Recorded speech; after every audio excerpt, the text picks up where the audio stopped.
G'day, folks. AOS Coach here, and we are talking the World Championships of Warhammer, WCW, not World Championship Wrestling. There was no Ric Flair, there was no Hulk Hogan, but we do have a megastar here. It is Casper Torres Karlsmose, who won the event, who went 8-0, absolutely kicked some serious goals at the event. And we're going to talk a little bit about the WCW, talk a little bit about the event, how you got there, what you were thinking about from like a meta perspective, how you practiced, talk a little bit about the games, and I'm sure the conversation is going to go all over the place. But Casper, welcome, g'day, and congratulations. Thank you so much. Yeah, really excited to be here. Long time viewer of the show, so it's exciting to finally be on. And yeah, I have so much to talk about, so I'm very excited to get into it. One of Denmark's finest, but don't tell Christoph that I've said that because I'll get in trouble. Yeah. No, I'm sure he'll be fully supportive this time. I was there backing him up, giving him a shoulder massage last year when he was in the top. Now it was reversed roles, so we are luckily good at supporting each other. I did see the big hugs at the end. It was really cool. But look, I'm going to talk to you obviously about your championship run and all the things, but I want to take this back for a second because most people who are watching this video either haven't attended the World Championships, they might have been tuning into the Warhammer TV and watching some of the games live, but they don't quite get the breadth of the event and what it was all about. So let's start there. What is the World Championship of Warhammer? And tell me. Yeah. So it's an annual recurring event. It's taking place in Atlanta around this time of the year. And basically the what makes it really special is that you need to qualify in order to participate. So most of the people who come to the tournament has won a major event somewhere around the world. So really all the best players from all around the world can meet to participate and compete for the World Championship title for Age of Sigmar. And it takes place over 4 days. The first 2 days being group play or pod play, will be divided into, I think it was 8 different pods this year, with 16 players. And then the top 2 from each pod will then continue to what is the championship bracket. The rest of the players will still continue to other brackets and compete for better positions as well. But the top 2 players from each group continue to the championship bracket. And then over the next 2 days, we will then do, I guess, what is called four different games, basically going to then quarterfinals, semifinals, and then the finals in the end for who will then end up becoming the World Championship, which I took this year, which I'm of course super happy and proud of. But it's 128 players from all around the world. It's such a crazy, intense, really, really fun vibe. All good vibes as well, which makes it, despite being very competitive, a really, really fun event to attend as well. Yeah, no, it was a really nice summary. So that was definitely the Age of Sigmar approach. So there was 120, I think it was 122 on the day. I think it was 128 who actually said that they were coming. Obviously, life gets in the way. 23 countries were being represented. I remember, there was Australia and there was obviously the USA and France and there was Serbia and the Netherlands and the Philippines and Wales. And there's all these countries kind of converging. In addition to all of that, there was 40K, which had 270 something. So there was a quite a large 40K tournament. And then there was also the Underworlds was having their World Championships, as well as Kill Team. In addition, there was also a grand 40K narrative where, I don't know if you had a chance to check it out. I'll ask you in a second, but the rooms were thematic or people were in costume for their character. I found out that, they are, in heavy discords, talking about the approach. And, when I say narrative, it isn't just like dressing up cosplay and you still play competitive Warhammer. These people were telling stories that would eventually go into the lore of 40K. They had game masters. I remember I was talking to one of the game masters, Chuck Moore, and he was like, yeah, I saw one of my people were not winning. So I gave them a 5-up ward. I gave them a blessing from the tower. He was the Caradron Overlords, they call League of Voltan. There was Voltan. But people going around go, cool, that Titan's about to blow up. So next turn, there's a detonation clock now on there. And just intersecting in like 2-on-1 battles, and rooms were thematical where there was a super cold bluey room that was meant to be Fenris, and there was all these like various rooms that were very, very thematical. Did you get a chance to see it by any chance? No, I only saw it very briefly one of the days, but of course it was hard to not see all the amazing people in costumes and so on walking around, and that makes it, that's part of the experience, right? You really immerse those 4 days. You really immerse into the Warhammer universe, and it's just all around you. Nothing like standing in the elevator, going from your room to the event, and just with like a Space Marine and an Orc, and then some random person in the hotel who doesn't know about the conference who's like, "What is happening?" And then he's standing with my army of models, and yeah, it's a really, really cool cool immersive experience, I would say. Yeah, it was a big celebration. You had people with like voice modulators trying to be orcs, and there were people like, I don't know if you saw it, there was Be'lakor there. Like someone literally dressed. I'll put a photo up, like I'll try to make sure to remember this particular moment over here. 6 minute, I'm making a little motion to myself like this is the time. But I'll try to put up a picture. There was actually someone who's like full dressed up like Be'lakor, had the big wings, like head to toe, looked like Be'lakor as best as you possibly could. That I think, we'll get back to the tournament in a second, but it was just this big celebration of Warhammer. There was this store, there's this mega Terminator. We obviously had, some of the live preview stuff. Last year we did it in person. This year it was kind of happening over lunch. It was just like Warhammer literally everywhere, like players and TOs and, YouTube and, celebrities of the community all across the, various game systems. So it was very, very, very cool. I love going to it. Yeah. And it's like, this was a 4-day event, and you would even speak with people before and after and so on about Warhammer. And I always wondered, what is my exhaustion level? At what point in time will I be like, okay, that's enough Warhammer? And I've just never reached it, I'm just ready to go on every time. So, yeah, it's fun. I can't get enough. So, yeah. How did you get your tickets? I imagine the folks at home are like, right, and hopefully by the end of this video, this is something that you strive for, or, put it as a goal that you're like, right, I'd love to go to an event such as this. How did you earn your ticket? So I had actually I got 2 tickets in the end. I think first of all, when I participated in Atlanta last year, I was like really sure I wanted to go again. It was such a good vibe, and I really wanted to make it again, despite not even thinking I would fight for sort of the top place or anything. I just thought it was a great experience. I really, really wanted to have the opportunity to go again. So I did participate. I did earn 2 tickets. The first one was actually only a second place, but that was from Brothers War in the UK, where I got a ticket from. Phil was a tournament organizer, Big Phil. Really cool event there. Did only end up taking a second place, but earned a ticket also from that. I think it was some of the first place who couldn't make it and who had to pass it on. But then I also wanted to, of course, win my own proper first place to really deserve the place, and I got that from winning AOS Worlds with the Danish national team.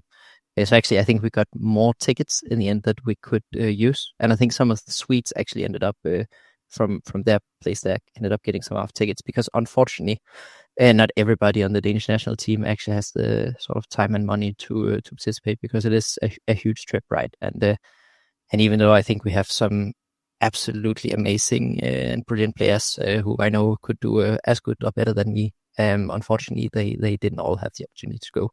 But that's sort of, I would say, the main event where both me and Christopher won our tickets. Yeah, it's a really good point, because you can, if you don't win the event, but you might come second or third, there is some rules, like they can't get passed down too far. But if the first place can't make it because of, like, they can't get the leave, 99.9% of people attending had paid for their ticket themselves, or the tournament they won had contributed. So it's not like Games Workshop gives you a free flight, free hotel.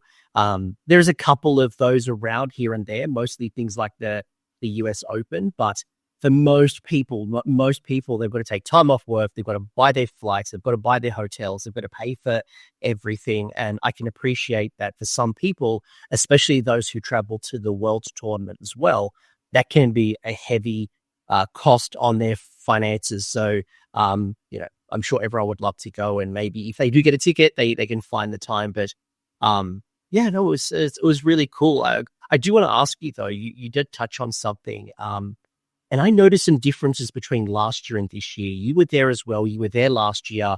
You were there this year. How did you find year on year? Did you find the event improve? Did you find that?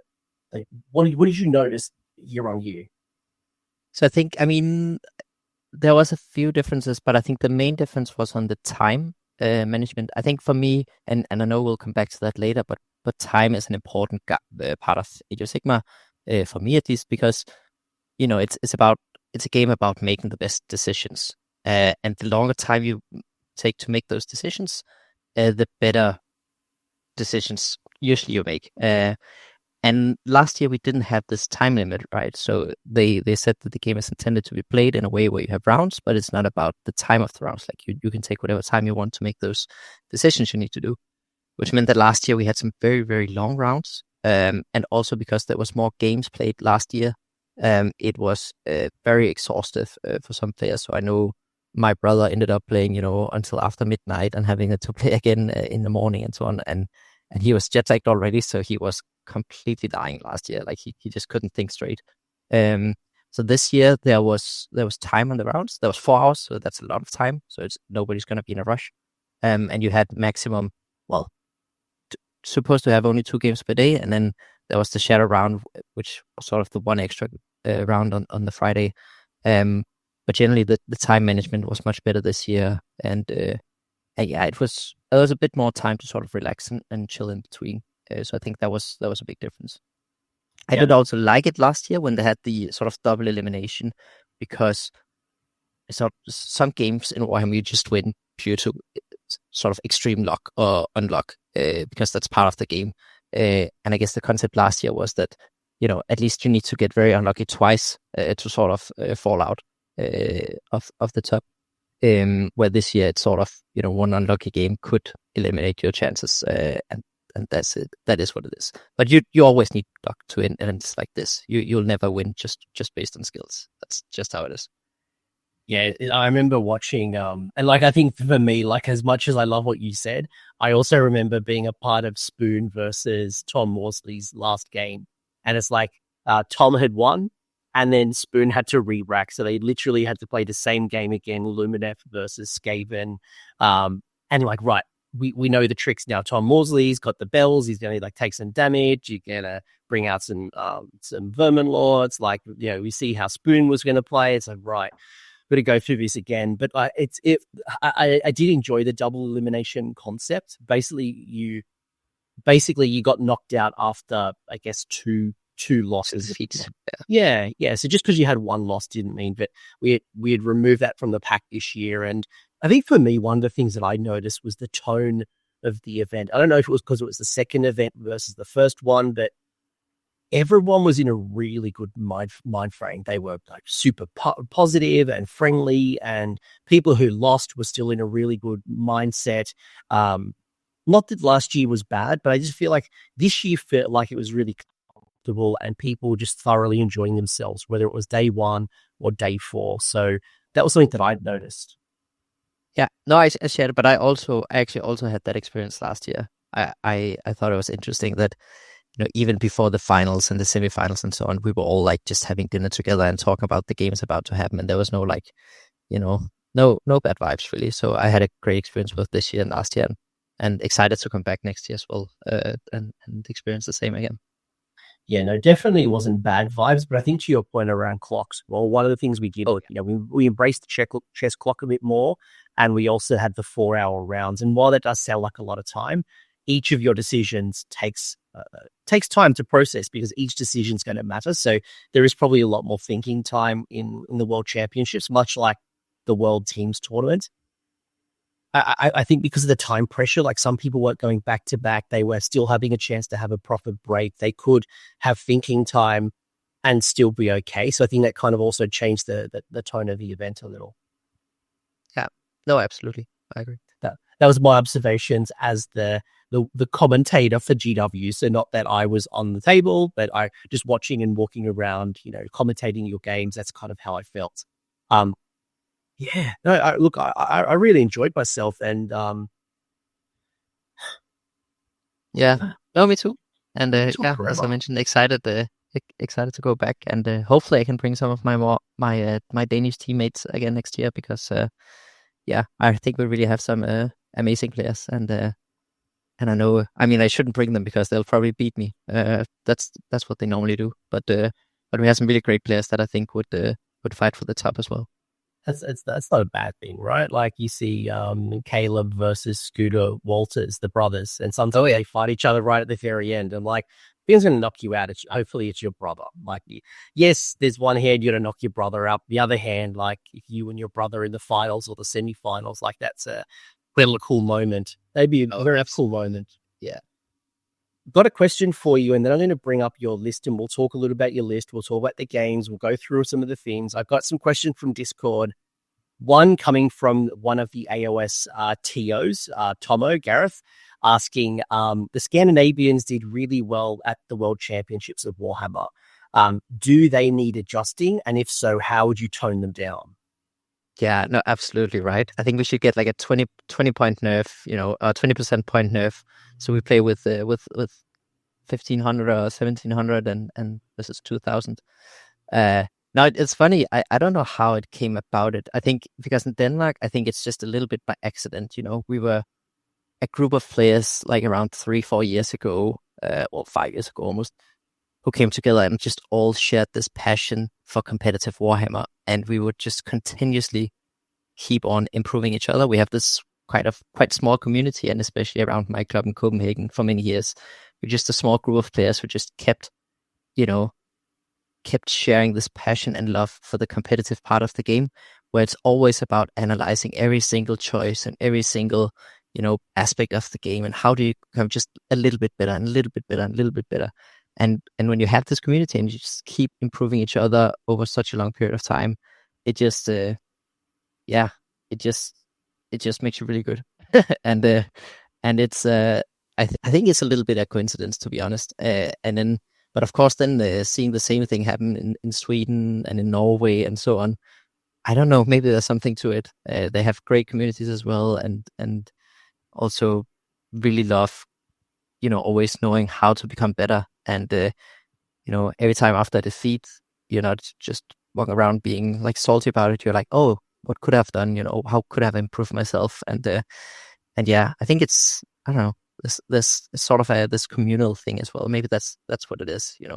Right. We're gonna sit on this in a second. I was gonna go to your list, but you've raised some really good points.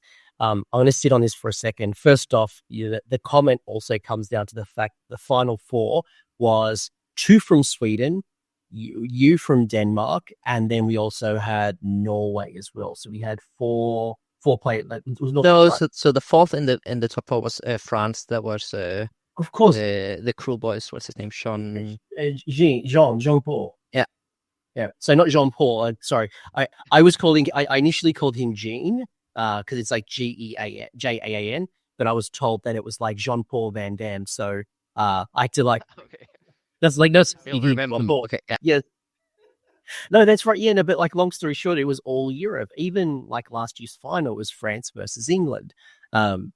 Despite the host country, America, having 50 players, 40 players, like a large percentage, it was a very European final. So maybe you do need the slight points adjustment, Europe. Exactly. I was going to call it Eurovision on stream. We're like, I don't know how Games Workshop's going to think about that. I'll hold it back. No, but there was a lot of great American players as well, and I played against several of them. And I mean, we'll come to it in a second, right? But I played first round against Matt Beasley, who's like one of the most analytical players I know. Like, he's incredibly good. So I mean, we'll come back to that, but there was definitely good American players as well who could fight for the top. There was incredible players. Like I'm saying that with tongue in cheek, because I'm sure the Americans will say something to me. But honestly, there was so many great players. You mentioned that Beasley. We had Noah Singh. there was there's so many players. There was so many good players, and you had a couple of them. You missed a couple of them. Like Tom Guam was there. Like there's heaps of really good players. So I do say that with jest. But to rewind for a second, representing China though. Well, yes. Now, we're not getting into that. But this is not that. Yeah. But yes, my point is that there's a lot of really good American players there. So before I go to your list, I teased you. I want to sit on something you said around like improving, because you didn't make the top 8 if I remember correctly last year. You said you've got a small community, so there's a lot of people listening to this, right? They are the people who are going 2-3 at a tournament. They may be 3-2, maybe even 4-1, and they're thinking about, how do I break through and win that grand tournament? How do I get my place at the World Championships? Or maybe they didn't come to the World Championships, then they want to go better, a higher win percentage.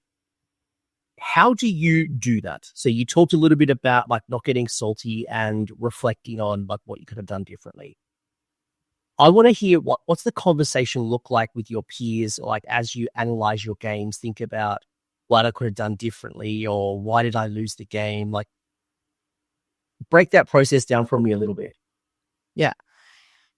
So when we prep for Worlds, normally with the Danish national team, we strive to be as objective as possible when it comes to sort of the game and the outcomes. We do recognize that the priority roles are often the most important roles of the game. There's going to be many important roles, but the priority roles are going to be important. So what we normally do is we sort of theorize and say, okay, if you're the same drop as an opponent list, what happens if? And then we sort of make a tree almost, if you win the first priority, you can give first away. If they win, they give you first. And then from there, what then happens if the opponent then wins the first priority role, and if you win the first priority role? So I think that's sort of the main thing about analyzing games, is to sort of going down all the variables about, what is your win condition in this game? Is it, as I mentioned, I think also in the post-game interview with Ronja, it's like my key to winning against Siege, for example, is like a solid double. Then I can really go for a big win. So as soon as I lose that first priority role and I am going second, means that I need a different game plan. I need to play for another type of win in that matchup. So I think recognizing that's the most important role of the game and sort of breaking it down and objectively saying, okay, well, if my win condition is that I need a double, I played Beasts of Chaos Worlds both this year and last year. And that was often like, if I can get a double, I can win against anybody. And if I'm one drop and they're not one drop, I've already sort of won the first part of that equation, right? I can give them first, which means from there, if I can win the double either into second or into third or into fourth, I can probably seal the game, which means that I would sort of say, okay, I just need 3 out of 4 rolls to go my way, then I can win this game, which gives it like a big green. But if I recognize, okay, if I lose just any one of those priorities, like if my opponent ever gets the chance to double me up or something like that, and they will win the game because of that, well, that makes it a huge red. So I think that's one aspect of the game, is really trying to analyze those variables sort of path to end of round 5. I think that's probably the most important part of sort of analyzing games. Then there's a lot of other things, but yeah. Can I just unpack the double a little more with you? Because look, you played 8 games, right? That's 5. That's 4 dice rolls for priority every game, right? So you couldn't have won them all. You could not have won them all those priority rolls, right? And when you're going at the bottom of turn 2, you just don't know, right? Do you go aggressive and assume you're going to win the double? Do you go defensive and, if you don't get the double, it's okay because I've got those critical spells, those buffs. I'd made those charges a little harder, whatever the game might have kind of unfolded. But how do you prepare for that double? Like, are you thinking defensively? Are you thinking about, right, well, in my decision tree, if I don't win priority, I need to make sure I do a redeploy, or I know I'm going to spend something on magical intervention to get rid of blah, blah, blah, or like, tell me more about that, because you couldn't have won all the priority rolls. No. I think I did well in the end with the priority rolls in my last 2 games, but of course before that it's been much more balanced. I think actually the best game to describe that, I think, was in my game against Alec Gonzalez, the Nighthorn player, where I probably played my best Warhammer of the entire tournament. So Nighthorn is sort of a big boogeyman for me. I don't think I've ever survived a double turn from Nighthaunt against Stormcast before.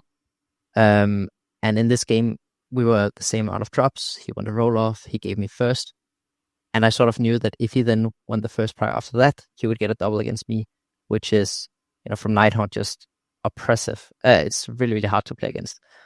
And there I was extremely proud of my play. It was, I basically sent in a unit of 6 prosecutors, the finest hour and all-out defense, charge into the middle of his army, pin down the whole army with just 1 unit of prosecutors, recognizing that his output when he doesn't charge, is just not enough, even though it's only 12 wounds, but I can tank his entire army with just that 1 unit.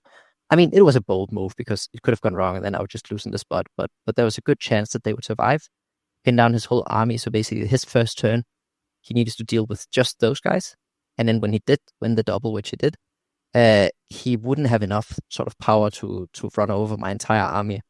So I think that's one of the things. We can also come back to it with my list. That's one of the things my army did really well, was to sort of pin down, lock opponents, make sure that I'm the one controlling what they get to fight against.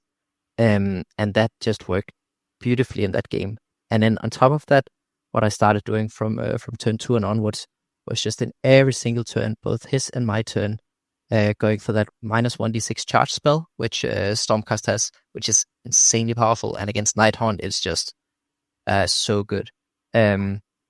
Which meant that I could sort of deal with his army, do some damage, pin them down, survive the double, and then just sort of debuff him from there and try to run around, score the points. And I was really proud of my Warhammer that game. It was good. And I'm glad you said that, because the message that I don't want to be passing on to people is that the priority role is the win or the loss. Like, people can play aggressively and go for the double turn. Some people can go defensively and prepare to not win the double turn. Most of our games go to the full 5 rounds. Some of them might finish early, but the doubling someone from turn 1 to turn 2 or turn 2 to turn 3 and then absolutely crippling them is far less in this current season. It certainly does happen, but it's not as bad. But I think the key is going to be, to your point, it's that decision tree. It's the what do I do in this position? What are the battle tactics if I have to go first? Is it seize the center? Is it take the flanks? Do you have something up your sleeve? If I get to go second, and the person has magic or artillery or something, like what does that decision tree look like? And as the game unfolds, you're hopefully making better decisions rather than just rocking up to the table going, right, what do I do? And hoping for the best. Yeah, no, absolutely. And I think, it's a strategy game and it's a dice game, and you can always survive a double and so on. So this is more about sort of skewing the probability in one's favor or the others, where I think it's important to understand that sort of, if you think that your win condition is the double, then what are your chances of actually getting that? I remember playing at Worlds one year, and after a game, I think I 20-0'd an opponent. We talked about the game and we both said, we both thought this was like a green for us. And my reason for it being green is I sort of need to win either of the first, I think, 3 priors for this to be a win. And he told me afterward, like, oh yeah, he just didn't need to lose a single prior, then he would be good. And I'm like, oh, that seems like hard to achieve, not losing a single priority roll. And if that's your reason for calling it green, I think we have a different understanding of what a green looks like. So that was my reflection on that. And Casper, give me the 30-second elevator pitch. So for anyone who's played either in a teams tournament like the Worlds, or there's other little teams events out there, one of the most common strategies is preparing for those matchups, because we have a bit more of a chance to predetermine who you fight. It's not completely random, and we often use the red, amber, green color scheme to kind of prepare. But 30-second elevator pitch for the people who don't know what this is. What does that mean? Red, amber, red, orange, and green. Yeah. Yes, it basically means, how likely do you think you are to win a game? In a team's context, sort of, it doesn't, or there's also the whole point of a differential. So it's not just about whether you win or lose a game, but it's about by how much. So in many games, it wouldn't matter if you win by 2 points or lose by 2 points. You roughly get the same amount of points with you. But if you think there's a game where you can like lose very big, lose 40-10 or something like that, it would be a big red for you. So it's about sort of knowing in advance of your games how many points do you think you'll be able to get from this game relative to your opponent. So basically, how big a win or loss would this game be on average? And then everybody knows on average doesn't mean that that's how it's going to go, because sometimes you go into a red and you'll end up win big anyways. But with your best sort of judgment of the game, how many points do you think you're going to be able to get from it? Is the red hammer green. And this translates nicely into singles because, at the World Championship, for example, or a traditional tournament, sometimes the dice don't go our way. Sometimes we get matched up with the wrong faction on the wrong battle plan. And I think you said, don't get salty, or some people can go, oh, I haven't even rolled the dice, but I'm going to lose this one. And that can obviously impact you. And maybe it's true. Maybe this is a really, really hard matchup for you in this battle plan, or like, perfect example. When I play my Mega Gargants and I run 4 Mega Gargants, to play Scorched Earth with 8 objectives is very hard, especially with an army that has really high movement. Do I just concede and go, oh, I'm not going to win this, so I'm just going to just mentally give up? No.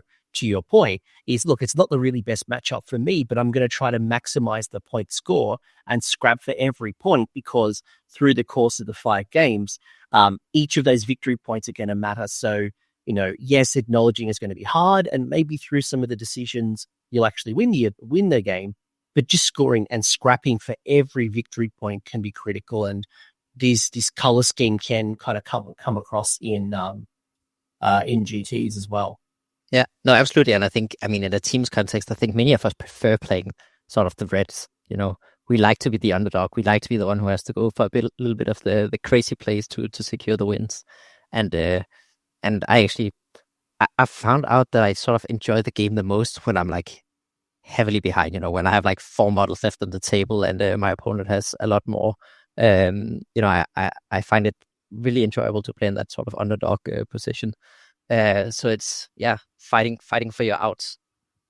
So talk to me about a list, right? So we can see here on the screen, it was a Stormcast Eternals list, Sentinels of the Bleak Citadels.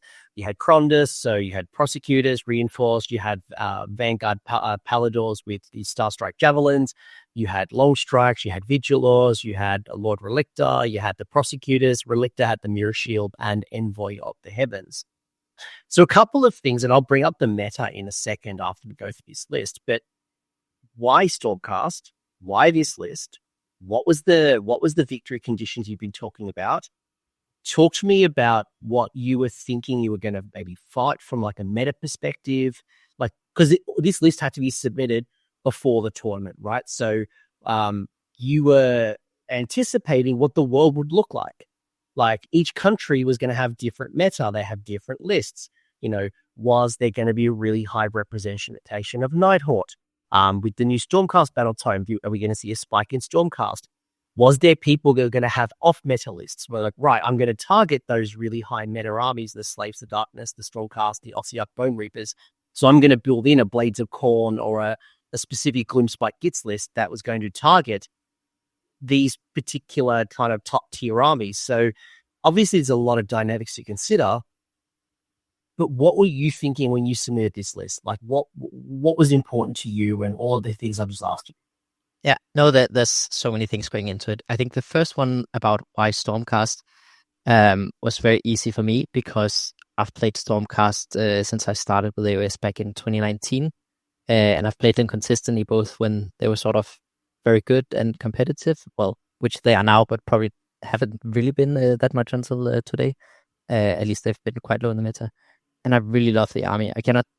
It's really hard for me to explain why it is, but when the army actually works and is competitive, there's just no other choice for me. It is, I found myself, I play this army better than other armies, even though they might be at the same strength level, just because of my love for the army. I sort of tend to value my pieces more. I don't throw away any units here without considering it. I really, try to maximize the value of every single unit in the army. And I think that that passion is hard to just sort of replicate. Other players have a completely different approach. They're very agile and can sort of shift around from armies to armies.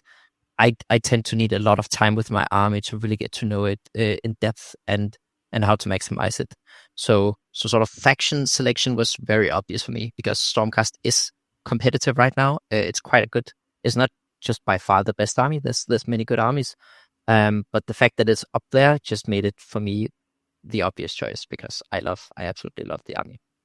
Before you talk to me about units, and by the way, I can fully appreciate that going, just because an army is not doing well in the meta doesn't mean you should abandon them. And in some cases, it's very easy to see the tournament winning lists and go, right, I'm going to shift from my Suns or my Ogres or my Slanesh to something that is a really high win rate, an OBR, a Slaves to the Darkness, a Night Court, and you start, chasing the meta. What do you learn through the process, or why does going through the hard times with a faction beneficial for when that ramp backs up? Because you went through some hard times in fourth, the battle tone dropped, and there has been a shift. Stormcast was one of the worst factions. It wasn't the worst, but it definitely was a very low win percentage for the first couple of months, and then they've really started ramping up of late. Yeah, no. So I think the disadvantage of playing an army when it's meta is that everybody knows what you're doing. I mean, not everybody, but most of the people you meet will know exactly what your army is doing. They will know what each single unit can do for you and what your rough game plan is. When an army is not meta, when it's not performing well, fewer people will bring it to tournaments, and it will be a little bit less obvious to sort of for your opponent to know exactly what you want to do with this list because nobody else is playing it. And I think at a time in third, was it even second edition? At least I built this. No, I think it was in third. I built this list with the with the Star Drake. The Star Drake is by far my favorite model. I'm probably going to play it again after this tournament. It's still really good. So I was playing the Star Drake build where I was sort of throwing comments at people from afar and giving that +1 to cast and just throwing Everblaze comments and throwing other comments from the Star Drake and so on. Like a build where people were like looking at it and think there's nothing in this list. Like how can you do anything with it? But then I did end up winning a tournament, and then I think it got shared somewhere on the internet, and then suddenly I think Owen Jackson wrote to me like, "Oh yeah, me and my friends, we love your list. 4 of us brought the same pretty much the same build to a tournament in the UK," and it's like, it can be super fun to play a list when they're a bit off meta. Yeah. So it's a really good point, and maybe a lesson for everyone is just because your army isn't doing well doesn't mean you should abandon it. And I think you get to reap the rewards when you go through the hard times, and then when things improve, the battle scroll comes out and there's a rules adjustment, a points adjustment. You've got the repetitions, you've got the lists, and you've been working your backside off. That you get to reap the reward. And I look at this list, I love it. Obviously Krondas has been really popular in the meta right now. Prosecutors, you don't have the reinforced unit of long strikes, which has been a popular choice in Stormcast of late. Paladors obviously coming in, very, very good choice. It pains me a little bit, Casper. I was playing Stormcast from the start of 4th edition, even 3rd edition, but 4th edition, and I've been trying to make Extremis Chamber work. And I've been trying so hard between Tempestors and Concusses and having a Lord Celestin on Dracoth, going for a double fight, two fights in a row. And then I look over the fence with my Dracoths, and basically for the same price, you get more value from the Paladors, and it hurts me a little bit, but it's very, very. There's a reason why you can't buy them at the moment. They're just so out of stock. Obviously, Relictor coming in, and the new Prosecutor is just a beautiful, beautiful model. But why this list? And what was your win condition? Because then I'm going to go through some of the lists, and we'll talk a bit about how the event unfolded for you. Yeah. No, so there was a lot of thoughts going into the list, obviously. So I think actually originally, just 2 weeks before submission, I had settled on a different list without Krondas, but with even more of sort of the other units. But then I played against Christopher, my brother, who played Ossiarch Bone Reapers, and he sort of moved forward this unit of Archive with 2-up save, and with all our defense, I would be on a 1-up save. And I realized, like, oh, shoot, my whole army is rent 1, and I just have no way to deal with this unit. And then I was thinking about the list again and thinking, oh, Kronos gives me 3 opportunities to get around that, right? He has the War Scroll spell with -1 to save. He helped me get the Purple Sun out, and he has the Raw in combat. So basically 3 ways of getting around that high armor save. So that was sort of the last tweak, which is obviously a big tweak to the list, getting him back in the army, because against an army like Osiak Bone Reapers, which I expected there to be many of in the meta, he was sort of my win conditions. He's the one who could win me that game. It's funny you say that, because when the Storm Coven came back into Stormcast, because I've been playing Krondus as well, and I'm like, ooh, I could bring in the Storm Coven for half the points and get a whole bunch of other things. But you're right, Krondus brings in so many good rules, it's hard to leave it at home. I know people love Karazai, but for me, what Krondus brings to the party is just so valuable. So it's good to see that list perform, and we'll probably get a points increase now because of you. So I'm going to purposely play you and you only, Casper, if this list goes up in points. Yeah, no, let's hope not, because I love Krondus as well. And as I mentioned, all these 3 things, right? Karazai has none of them. He's really good as well. He's a powerful dragon. A lot of melee output, and most importantly, good ways of debuffing the opponent. But these 3 ways of getting around the high armor save, it's all Krondus. So he was super important for the army, because as I go through it, also you'll see that pretty much my whole army, except for the Raptors, are all red 1. So if they want to do damage, I really need that spell to go off, or the Purple Sun, or the Raw, or something like that. So other important things for me in list building was I wanted to have the most fun with it. So I wanted to make sure that I both had a wizard and a prayer and a priest in the list, so I could sort of make most use of the book. I found that often the more tricks you have, the harder it is for the opponent to play against you. So that was sort of the other condition for building my army, is I wanted both a priest and a wizard. So obviously the wizard being Krondus, and then I added back the Lord Relictor as well. I was debating this for some time, because with the new faction terrain, the Stormreach portal, you get this sort of free teleport, which was a big reason why I would bring a Lord Relictor in the first place, was to actually be able to translocate my units around. But the more I thought about it, the more it just made sense, because that I can focus the Lord Relictor on all the other great things, which would be either the blessed weapons for +1 attack, which works extremely well with the prosecutors, or simply save up prayer points to be able to translocate on a 2+ in your opponent's turn, which is, again, super hard to play against for the opponent. So yeah, that was the other sort of main thing I wanted to make sure my army had was sort of the most utility possible. And then coming to the unit choices, I mean, I already loved prosecutors. So I even played prosecutors when they were very bad. Back in, I think, 2nd edition, they had still damage to it, so they could do a little bit, but I loved the unit. It was a fast unit, 3d6 charge, and so on. And when I looked at 4th and saw the War Scroll, I was just, they got everything. They got really good shooting. I think people overlook that often, but like the shooting is really good. They have 3d6 charge, extra damage on charge. They can ignore abilities on a 4+, which, by the way, includes covering fire. It includes like burning from siege. It's like you can ignore a lot of really good abilities, and you get the 5-up war from the sub faction. And then when the Stormreach portal dropped, and I have a guaranteed teleport with a 3d6 charge afterwards, I was just, this is what my list is going to be all around. I need those 2 blocks of reinforced prosecutors to just maximize mobility in the army.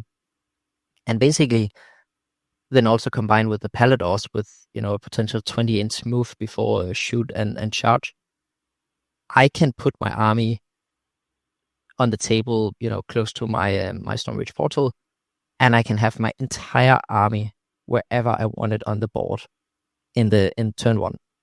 I can translocate Krondus to get some spells off. I can run 20 inches with the Paladors.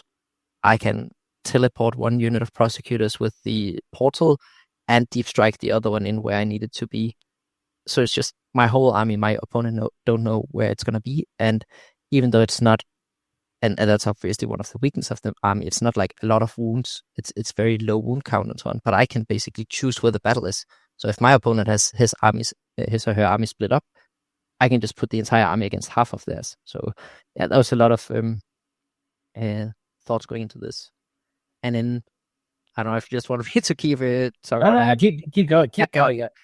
As you talk, I'm looking over my laptop and I'm looking at my 12 prosecutors that I was building. Yeah, they're 3/4 painted. I'm like, oh, they were so good. Like I'm obsessed with Indrasa as well. Like the 3/6 charge on Indrasa. I just need the meta to kind of bring back monsters a little bit, and then I'm back. Like I love Indrasa, but the meta's not right for her. But her with prosecutors, you're right. Yeah. And if people want to see this kind of masterclass play out, the battle against Ronya, for example, game 7, you saw how aggressive and how fast you could be in her face turn 1 to try to mitigate the weird flame burning. I got to see it a couple of times in action, and it goes back to what many guests, I'm sure Casper you'd say it as well. This game is won by movement. It's not about shooting. It's not about combat. It's a movement game, and this has high mobility. Oh, absolutely. And I will say, my game against Ronya, I was very proud of my first turn and my 5th turn. Everything in between, not so much. I made a lot of wrong choices, and we can get back to it in a second. But my turn 1 was very good, very, very good. I sort of pinned down her whole army, and that's what this army can do. It's just 30. I mean, the Paladors, 30 wounds on a 3-up save, 2-up save in the turn they go in with Finest Hour, potentially to get down to 1-up save. They can pin down everything in the whole game. Plus, you've got the recursion, right? Like you bring back a unit at half strength for a command point. There's a couple of other things you've got, but it's, between the Relictor and the Stormreach portal, you've got high mobility. You've got, wonderful speed with Krondus, the prosecutors. Obviously the teleporting, you can come down from the sky. There's so much movement in this. Again, you got good armor saves, but you don't have a lot of wounds. So it's always about, to your point, picking your battle. Last question, then I'll move to the meta. Unless you're going to say something, sorry. Oh yeah, just the final words on the list that I think are important to point out. One thing was exactly the point you mentioned now about the recursion. Basically, part of what I wanted to have in the army was the maximizing the value of bringing back a unit at half strength, which for me was like the main reason to include the Paladors, because getting back 3 Paladors is just insane value for that ability.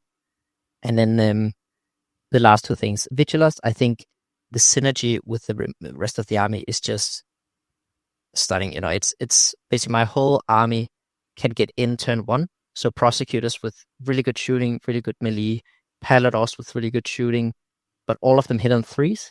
Getting that down to a 2s for the entire army for a unit of Vigilus is just incredible value. So for me, that was sort of a must pick. The synergy is just too strong with the rest of the army.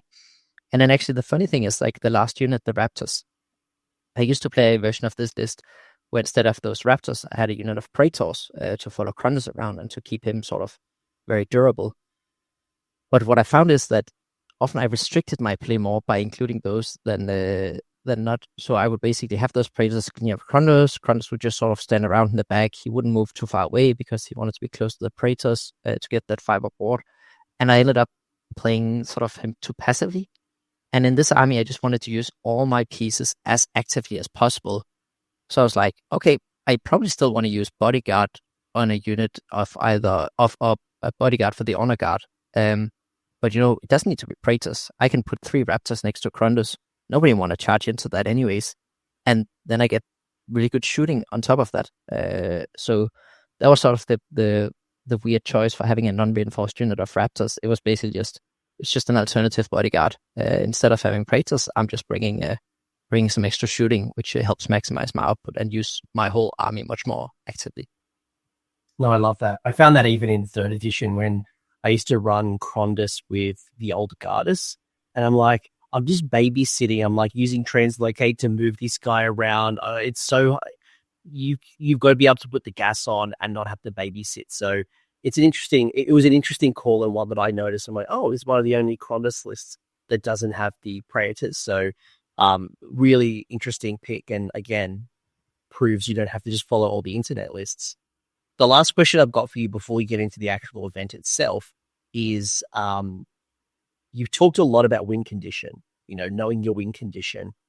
what was your win condition with this list, or what were the things that you'd have to consider in order to win? Yeah.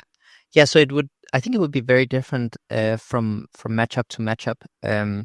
So I think I didn't think about how my army would win in general.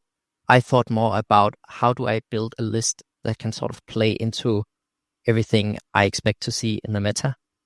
So that's basically when I build lists, I do a sort of a matrix. I write down sort of all the top armies that I expect to see in a tournament, and then I'm thinking, okay, against OBR, what is my win condition? Well, my win condition is to make sure that I get enough Brent to actually be able to kill the units. I need to outmobilize them to sort of choose where the fight goes. And then I go on to the next. What is my win condition against this other army? So that's normally how I do it. Obviously, you can't design an army for absolutely everything, but at least you can take the sort of top 5-8 factions that you expect to see here represented, and sort of think about how would you normally play into the meta build of that list. So maybe off meta list could have caught me sort of off guard, but I think most of the stuff I faced was fairly sort of meta lists. Yeah, and it's interesting because we actually will go through the list that you went through, and there's a couple of them like, oh, you didn't really play that much diversity. Like you had a couple of Stormcast, you had, I'm not going to spoil Christmas for you. You didn't play the same faction for all 8 games. But it was interesting as I went through the lists, and I'll let you comment if you want to comment. We'll skip over this one in a second, but like, what was the 122 list looking like, from a representation? This is the Grand Alliance. Probably not a great deal to consider when you look at the Grand Alliances, but when you start breaking it down into the factions being represented, it was fascinating to say, right, well, Nighthorn is still really strong in the meta, but we've got Ossiarch Bone Reapers who are equally present. In fact, Ossiarch Bone Reapers and Stormcast Eternals were the most represented faction, so it's very likely you were going to fight one of them. You see Tzeentch, and there were some really good players controlling Tzeentch. Ronya was definitely one of them. You had Caleb, there was Fred. There were so many really good Tzeentch players out there. So the quality of the person as well. Obviously, all of these people have won championships to be here, but it's not to slight anyone, but some really powerful factions in the hands of really wonderful players. But then you've got these little off-meta picks, Daughters of Cain, 1 army, Kharadron Overlords, 1, Bone Splitters, there was 1, there was Beasts of Chaos, there was 3. Yeah, 3 Beasts of Chaos. So it was a super interesting meta. What was your take, and did any of this surprise you at all based on your analysis with your list construction and then what actually hit the table? Yeah. No, so I went through, so actually when I mentioned this 5 to 8, for this specific event, I went deeper, right? So I went through pretty much all factions and thought about sort of what is my win conditions. I don't want to go through all of them, but now just picking up of some of the ones you mentioned, right? So Daughters, I think I found that there's sort of 2 things that would win against them. One is the high mobility and the damage output will generally deal with most of the snakes they have. And then against the big bad snake, Shadow Queen, it's all about debuffing. I've found that if I can sort of get my -1 to wound, -1 rend, -1 to hit, and all of that stuff off, I can just, go into combat with her and be completely fine with Finest Hour and so on. So that's sort of my win condition there, and like that I would go through most of them. I think Slaves to Darkness, that's nice to have a lot of shooting output, because generally if I can sort of cripple them enough before they get into me, I can survive it a bit more. The Stormcast Mirror, I didn't play too much, but my general thought was I wanted to be the one having the more tricks. That's why I wanted to have both the priest and the wizard in the army, because it will quickly become a game about skill, and the more tricks you have, the more ability you have to sort of outplay your opponent. And I mean, OBI I already went through, and in Tzeentch, I guess I hadn't had tons of practice against Tzeentch, and I had actually 0 practice against the sort of demon build, which was the prevailing one in this tournament. I think I tried to look at, when I look at a list in preparation for any game, I always try to think what is the one weakness. And I think for me, the one weakness that stands out for Tzeentch is that they don't have any rend, right? The entire army is rend 0, which means that if I come in with a 2-up save, then not going to deal any damage at all. I mean, in the grind, and again against Ronja, it definitely proved that she can accumulate a lot of damage over the game. But sort of the general strategy still holds true, that it would be very hard for the Siege player to deal with like a big tanky block of Stormcast. And then Nighthaunt, that was a game of debuffing again. It's about that -1d6 charge. That's the key spell against Nighthaunt. So yeah, that was sort of my thought process, trying to look at all the games, think about how do I play against this. Yeah, having a good idea and maybe how even they want to win is going to be critical. But like, there was a couple of really interesting, like there was no Megakin of Nurgle, there was no Megakin of Nurgle, no Sons of Behemat, and there was no, I think there's one more faction missing from. Was it one of the orcs? Yeah, Ironjaws. You're right. Ironjaws. Yes. Yeah. So there was bloody Bone Splitters, but there was no Ironjaws, and I made sure to give it to Scooter, who was a notorious Ironjaws player, and shamed him for taking Slaves to Darkness. That is again really interesting, and there's some things here that you picked, but definitely even like of the Gloomspike Kids, you're like, right, it's probably going to be Squig Trog build of some description. And kind of as you kind of unfold, and this was kind of interesting, right? I probably found in 4th edition, people aren't really playing for what used to be Triumph now, obviously now Underdog. But, most people's list, I think Ronja was 1950, but for everyone, they've absolutely maximized their point value in their list, and they're squeezing every piece of juice from the orange. And, you break it down even further. So many of the armies were 2 drops. And I think from you, when I was looking at each of the lists that you played against, I'm pretty sure everyone was a 2 drop, except you played one list, which was a 1 drop. Otherwise, you were never in control of who was going to go first. You were relying on that first roll off. And, that would have been a very interesting experience, because you talked already about the value of knowing when to pull the trigger on a double turn. Yeah. No, absolutely. And I think it is sort of obvious why 2 drop is so popular. I mean, you want to be low drops, but there can be a lot of trade-offs in the sort of 1 drop for many armies, right? In my example, right, I really wanted to have both a priest and a wizard, and it's just not possible in a 1 drop. Well, I guess theoretically now it is with the Storm Coven, to have sort of Ionis as your general, and then the Storm Coven and some other units. But generally, many people to have the utility, you need a few more hero choices, right? And on the points, I fall into the trap myself sometimes of like, oh, I have 10 points left over. If I do this and this list change, it can get me to 2,000 exactly. And I think sometimes it's a trap, right? Sometimes you're actually better off by having that unit choice that you intended originally. And even though you end up being like 1970 or 1980, it just is painful because there's no benefit now. Everything between 1950 and 2000 it doesn't make a change, or doesn't make a difference. So, but try not to fall in the trap. I definitely fall into the trap myself sometimes of like just wanting to maximize, just wanting to reach those 2000.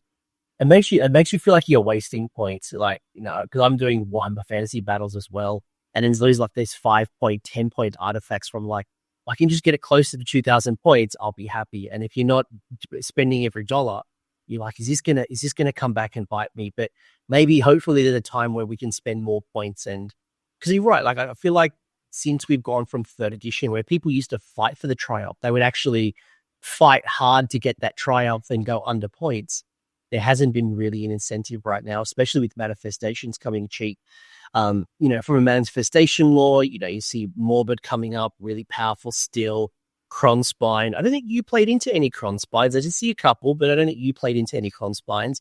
Forbidden Power being popular, Primal Energy, probably the top 3 or top 4 are still consistent. Great to see a couple of others popping up here and there, but for the vast majority, you can see that Morbid Conjuration is just absolutely just spiked. Yeah, I was actually surprised about not seeing more Kronspines. I think Kronspine is, with the recent changes, where it's sort of the only durable manifestation. It's the only one that cannot be banished, and with 12 wounds on a 4 save, it's a good pinning unit as well, right? It can go into combat with most things and survive a turn. So I think the Kronspine is really powerful. I'll probably play it more myself. Where I feel like with Morbid, It's obviously super powerful, which why many people still bring it, but it really has its downside. I think at least 3 or 4 games I sort of messed with myself a little bit by throwing the shackles out, giving my opponent some opportunities to like counter charge, pile in and attack them. So you really need to figure out like what is the right time to commit, or to actually use that when is the value sort of outweigh the downsides. And then also with the manifestations, oftentimes you would use them to screen the opponent out. But now with all of them being sort of that you can banish them, and it's even easier to banish them the more you have on the table, that's a dangerous play, right? You put out 3 to screen 3 different sides, and then now your opponent just needs to roll a 5 up, and then one of them is gone, and you're suddenly completely open. So it's definitely has its downsides, the mob, but also. Yeah, but obviously great for, if you got multiple wizards. I personally go Krogspine because I love being able to free up Krondus, casting other spells, like you said, the debuff spell. But again, we probably kind of expect some of that. We can break this down a little further for people who want to pause this video and look at the meta. But it's interesting to see, even things like, the fact that Krondus, you had Be'lakors, you had Catacross, you had lots of Kairoses. Interesting to see a bunch of Kragnoses even, in the mix. I saw a huge amount of Kragnos, and the points reduction has come in and started to make that a really viable choice and really aggressive destruction build. We keep going in here and seeing, some of the most popular, wizards and priests, and how do I handle some of these things? Obviously the Lord of Change and Kairos is going to be popular, but seeing that there was going to be 6 Alarials around, there was an incredible list. Shout out to my boy Ollie, who, I don't know if you saw this list. It was was it Alarial, Spirit of Durthu, Lady of Vines, Belthanos, and something else? It was just 5 monsters, and it actually did really well for a while. But it's just fascinating to see some of the list choices. Shout out to the person running the Chaos War Shrine now going into retirement. So it got the final hurrah. The Saviors of the Citadel was one that kind of popped up. I just skip one. The Saviors of the Citadel, a really interesting wizard hunter as well. So again, knowing how manifestations are running wild, what are people doing, and really getting clear on some of these rules, because you're going to start to see things like Hex Raids and Death Ride. Death Rides were very popular. Not just Hex Raids, but you can see that there's this high cavalry build. You've got the high density of wounds of Pink Horrors, lots of long strikes, 15 units of long strikes, and of those 15 units, 14 being reinforced. So you start to see some of the trends starting to unfold, the Squeak Herds, the Reclusions, there's the Vanguard Paladors with Starstrike Javelin. So you start to see these trends starting to unfold. Anything that kind of popped out to you, Casper, before we get into the lists? And then I'll just keep bringing out some of this stuff for those people who want to pause and maybe check this out themselves. But the meta was super fascinating. Some things really popular, some things you always felt like are emerging in regards to. We're going to see more of them later in the year. Yeah, no, I think, the one thing that has been a general trend for fourth is sort of the cavalry meta, which is still, despite nerfs, prevailing a bit, right? So seeing all those Hex Raids and the Death Riders, it's really something you need to be able to deal with, and Paladors as well, right? So you sort of, at least that was part of my consideration also going into this, is you need to be able to deal with that high mobility units from most armies that they can just sort of get in your face, and you need to be able to have an answer for that. So I think that is one of the clear things we've seen in 4th edition. But also, and I think importantly, sort of the downside to that is that many of these cavalry units get their buffs on the charge. So that's part of my essential game plan is, okay, how do I make sure that they don't get all these buffs? How do I make sure that I get in and pin them down? And that's coming back to that general strategy I was talking about, the Prosecutors 3d6 charge, the Palador sort of moving those 20 inches up and going in. Sort of, how do I make sure that the opponents don't get all the benefits of charging, but I'm the one setting the pace of the game, I think. Yeah. It's a really good observation, because cavalry is running wild. And, obviously we've had the new Slaves to Darkness book. So let's see what happens to Vanguard or Chaos Knights if they still remain popular. But you see, it's a great call out for those people who are thinking, right, how do I handle Hex Raids? How do I handle Nighthaunt? Some really interesting things and consider. How do you reduce those abilities? How do you consider that and apply that into your strategy? But we'll unpack this a little more, and feel free to get to pause it, snipshot it. But let's get into your lists. Let's talk a little bit about maybe, how it all went and how it all unfolded. So, we can go in as much or as little detail as you want. There were obviously 8 games. So just to remind you, each of those 122 players were broken up into 8 groups. Those people would fight each other 4 times. So there'd be four battles in group stage. Top 2 would go into a best of the best pool, which was called the championship bracket, and everyone else competed and played out in the world's bracket. There was a shadow round in between round 4. So there was like this fake round. 5, essentially. So we won't talk about that because you didn't play the shadow, but it was Starstrike, and there was some incredible fun games watching. I don't know if you saw any of them, but Fred was playing, was it Benji? So there was like a Zidge versus, anyway, it was late at night, people were drinking, it was a lot of fun. But let's start with Matt Beasley. People would have seen Matt Beasley on the channel, did the Skaven preview with me with the Battle Tome. So you've gone into Matt Beasley, you've played shifting objectives, and you have won this game 42-39. You can see on the screen here the list, if you haven't seen it. Talked about this game, obviously shifting objectives, 3 objectives in the center of the board. Obviously the things are changing depending on the battle round. How to go, what were the highlights, what was the strategy? Talk to me about this game. Yes, I think so. So it's an interesting game one because sort of I knew like 1.5 week in advance of the tournament sort of what my pot was like, who like what armies were in it. And the Skaven one was the one I was the least comfortable with. And I have a very good friend as part of my community who's an incredible player as well, who plays Skaven as a main army. And actually we picked out Matt Beasley's list to make a practice game, exactly that list. And then I lost the first game, and then we played it again. So we took like 2 practice game against exactly Matt's list. So I think that put me a little bit of an advantage in this matchup. I knew exactly sort of what my win condition was, and also what could go wrong. And I think it goes to tell that 42-39 is a very small win, and this was despite me winning sort of both the first priority, so for sides, and winning the first priority after that for the turn row, and the fact that the mission was sort of in my favor. Because if he had objectives on his home turf and he could just stand in his castle and shoot at me and still score points until sort of round 4 and 5, where he could then go on the table, it would be really hard for me. So it just goes to tell how incredible a player Matt is. He knows all the ins and outs, and I know that I would expect him at least to have prepared somewhat against me, because the last time we played was in Worlds last year, where I took a very big win against him by him deploying 1 inch off guard against my Beast of Chaos, and I know he didn't want that to repeat.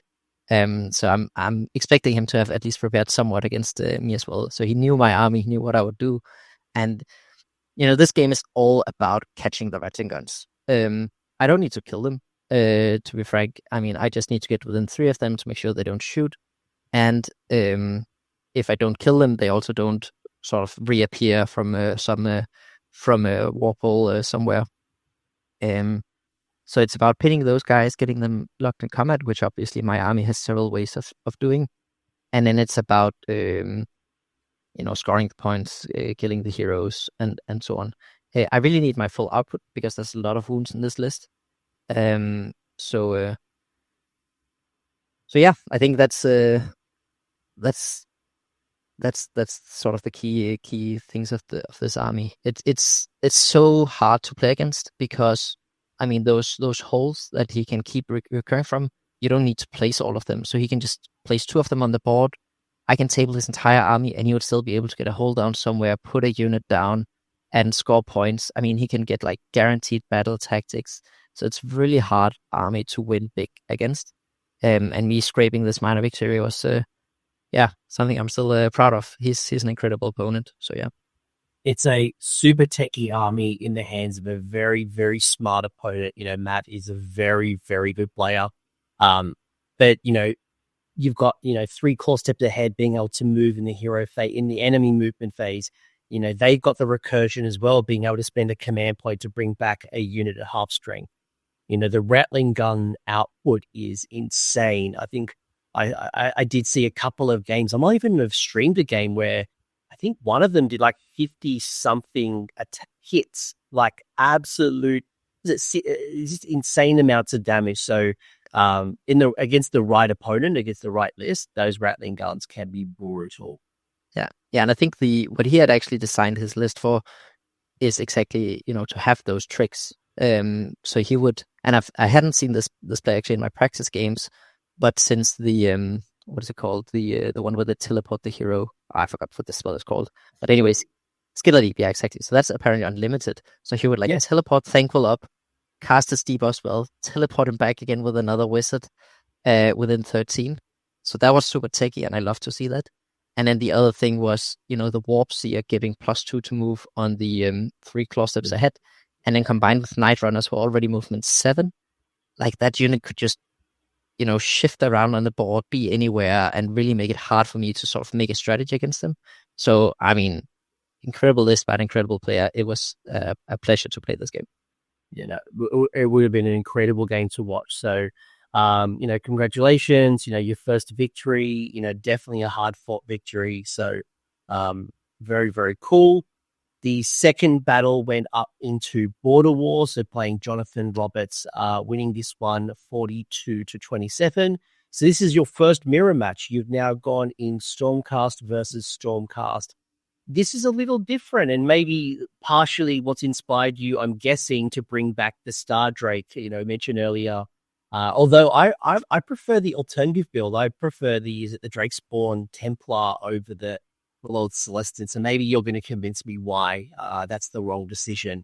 But, it's got some, while it's the mirror, it's very different having Bastion in there, having some Griffhounds. Yes, it's got some prosecutors, but they've definitely gone in with much more of a pew with the double reinforced long strike unit, as well as the Star Drake. And you've got the Praetors there. So tell me about this game. How did it go? Was there any highlights? And how do you go with the mirror? I know some people dread the mirror.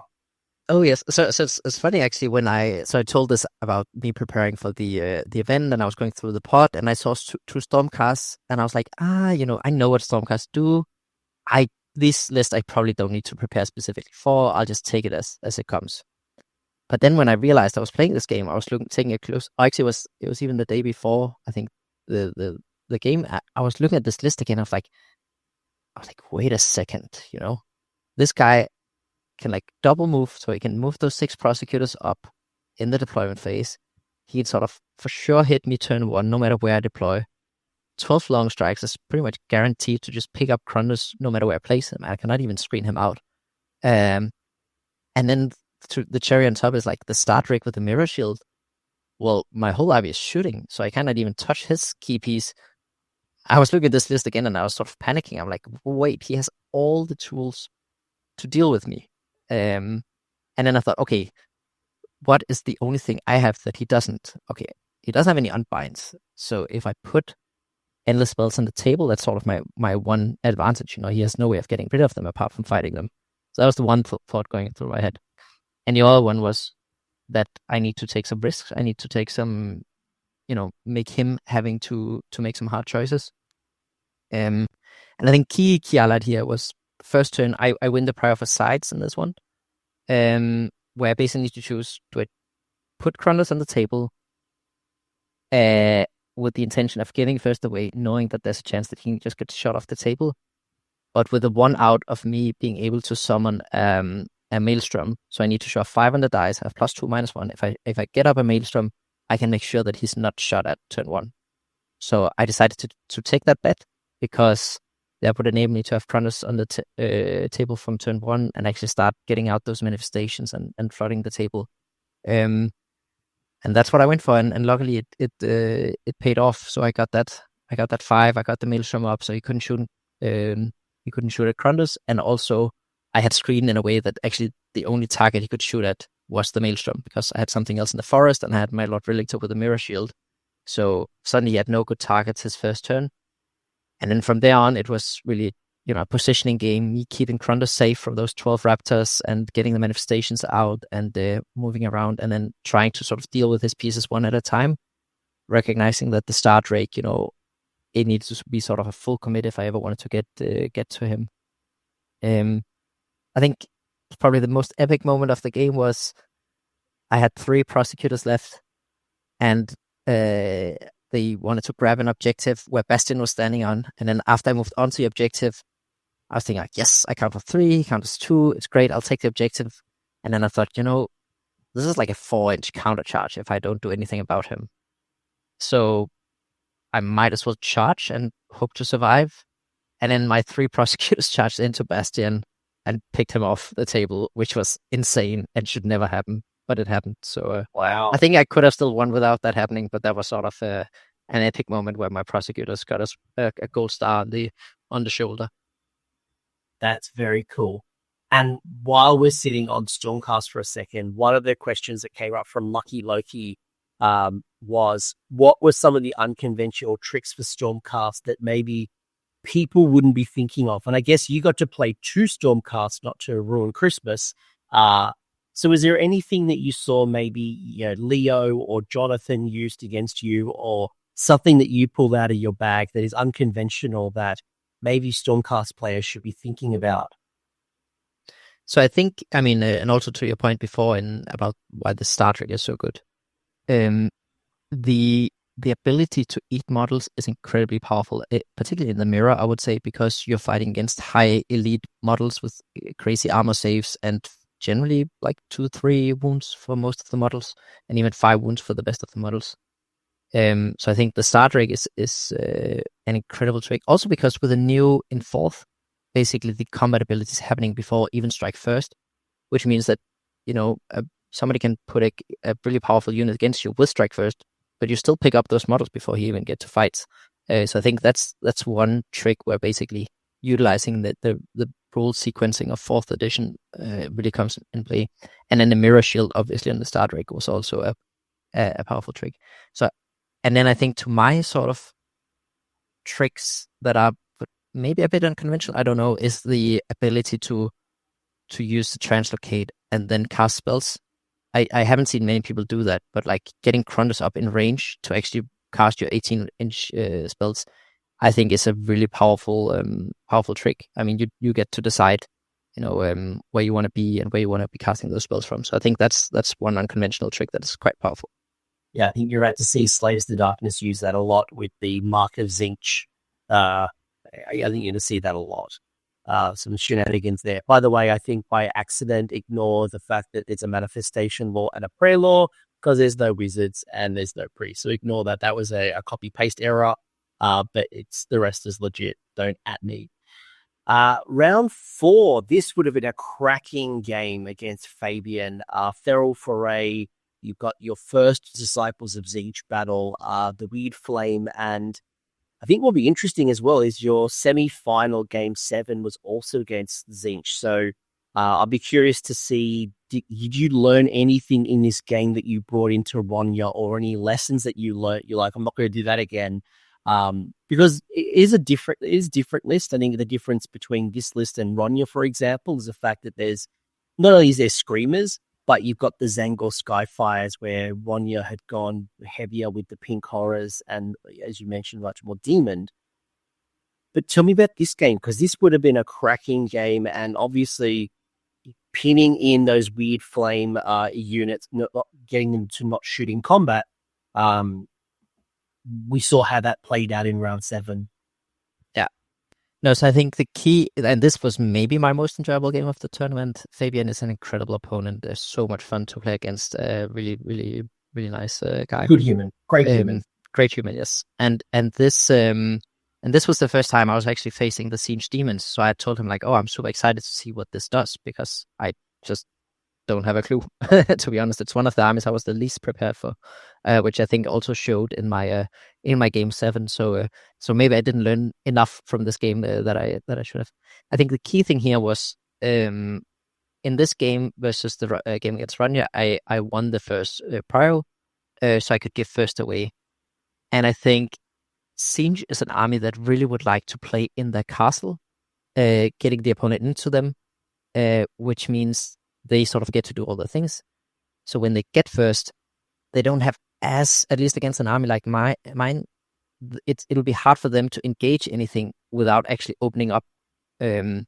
And they don't want to open up against me. I can teleport in from anywhere with 3d6 charge and so on. So the key thing for them is to keep the castle. So that first power is by far the most important role of the game, because it sort of sets the pace. And here I won it. I could give it away. And Fabian continued to, with 5 cast, not cast a single spell. I think he failed all of them and then did a miscast on one of them.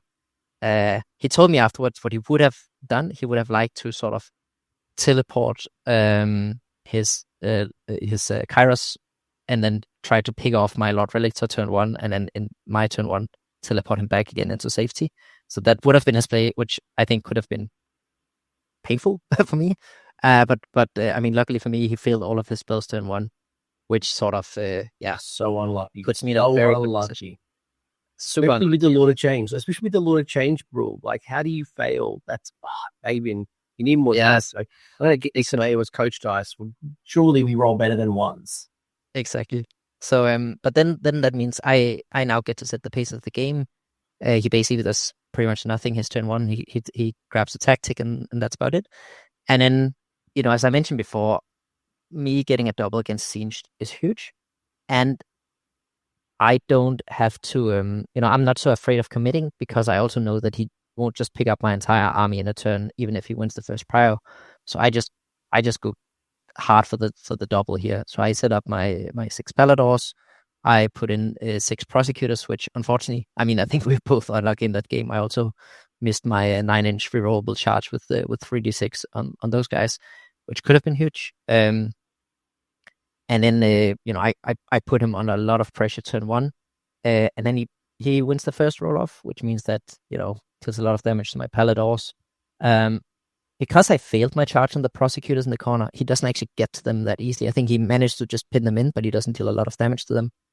And then my second turn, I again try to set myself up to, okay, if I win the prior, or want there to be as free way to those big bad birds as I possibly can. And then there I do win the roll off. So and then I managed to pick up both the Lord of Change and Kairos in top of 3, which obviously is huge for that game. Huge.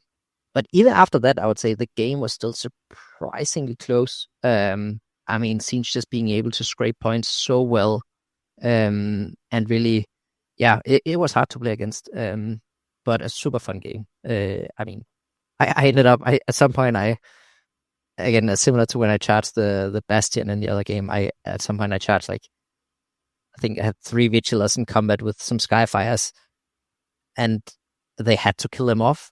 And if I didn't, it would be sort of a 5-point swing for the game.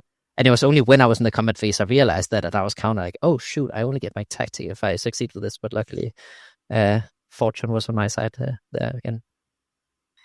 Before I get into the other games, I want to pause you for a second, because I want to talk about the value of the double turn here, because, unlike 3rd edition, there's now a trade-off. You give up 4 victory points potentially. I guess my question for you, for that decision tree for the people who are thinking about this, is how do you think about the double turn? Are you thinking about, do I always take it when it's available to me?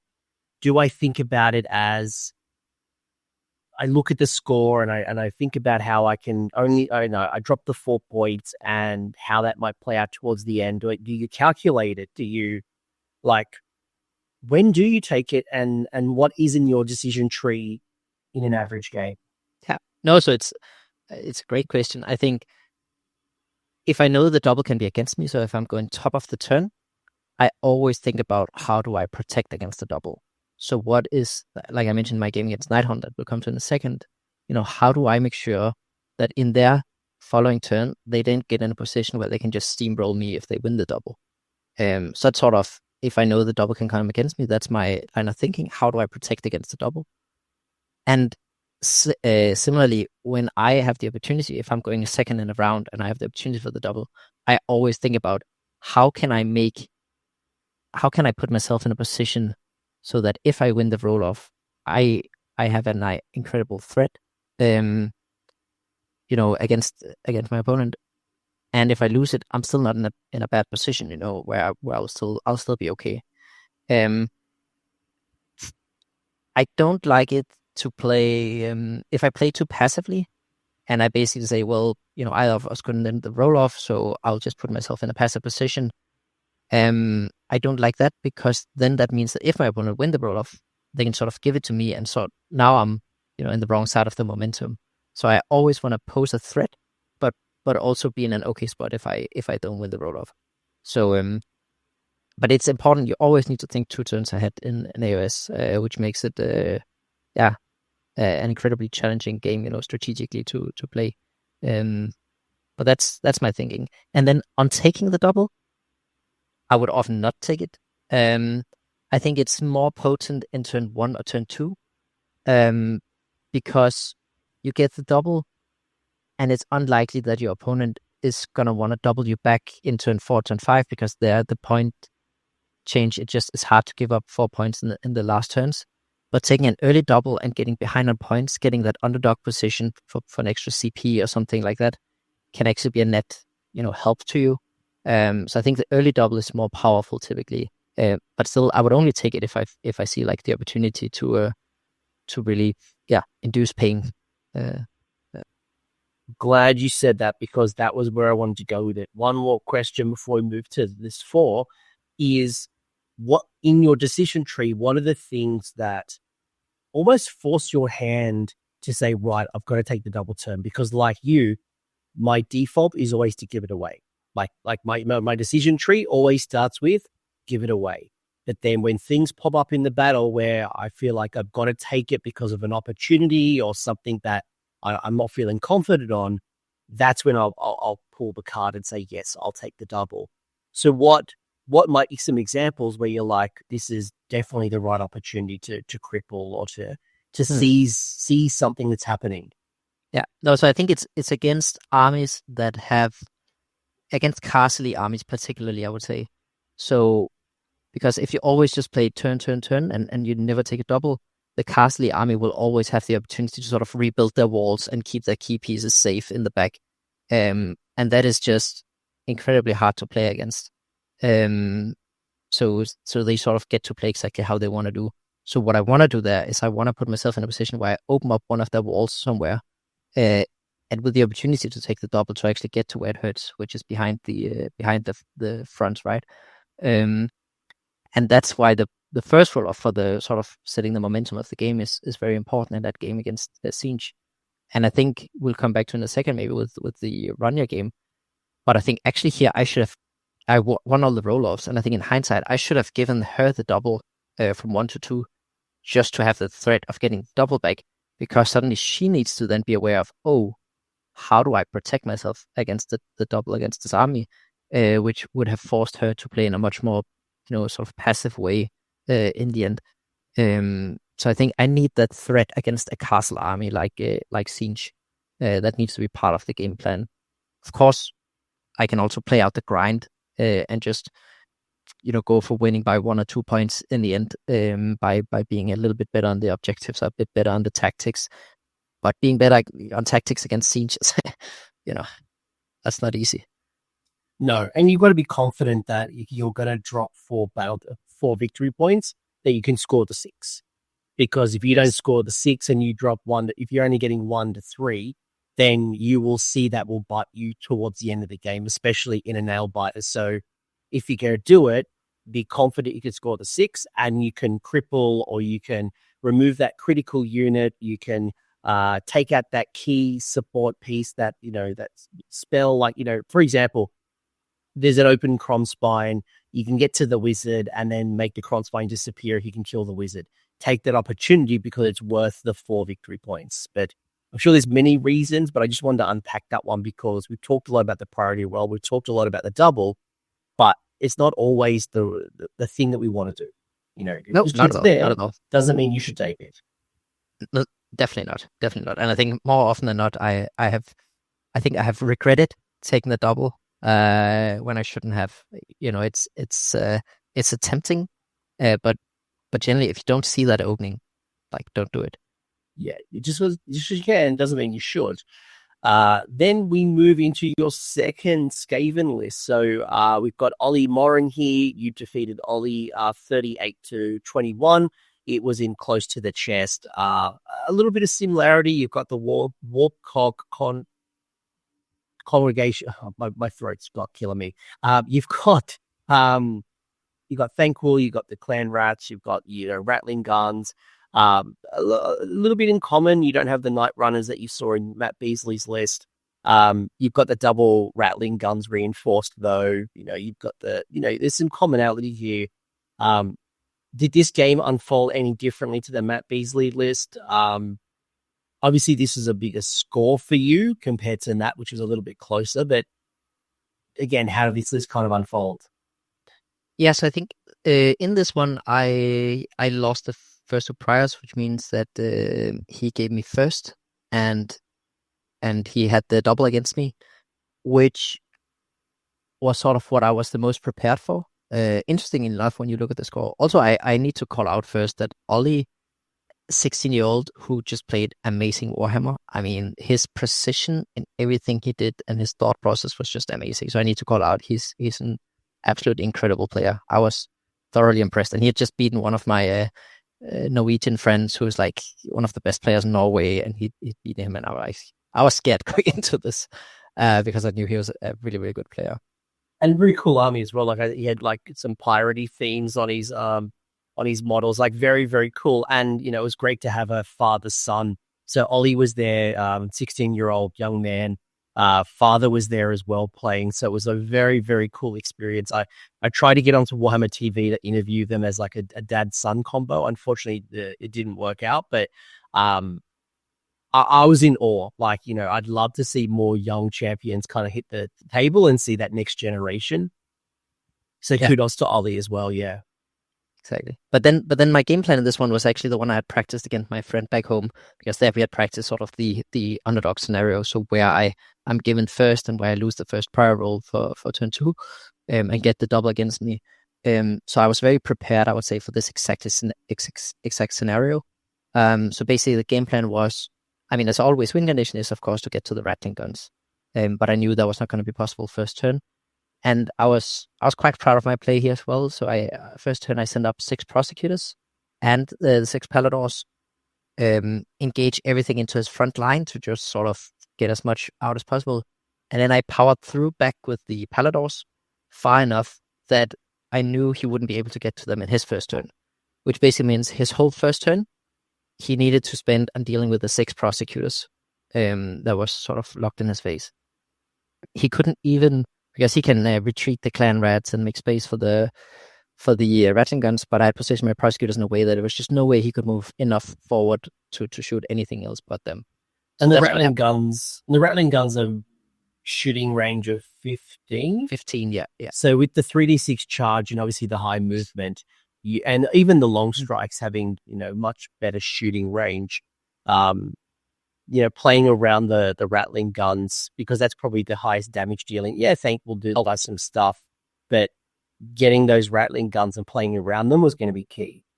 Exactly. And also, I think the most important for the people who don't know, you cannot shoot the Rattling Guns unless you're within, I want to say like 12 or 9 or something. So it doesn't matter that I think it's 12. Yeah, I think it's 12. Yeah, it's 12, yeah. So it doesn't matter that I have 18-inch range on my shooting for my Raptors. I'm not going to be able to shoot at him. You're shooting clan rats. Exactly, I'm shooting clan rats, and there's enough of them, right? There's 100 clan rats, I think, in this list. So it's like, and they keep coming back at the end of the battle shock phase, or end of combat. The battle shock anymore. They come back. So it's a nightmare. Exactly. But then what happened here is like he spent his first turn killing those 6 prosecutors.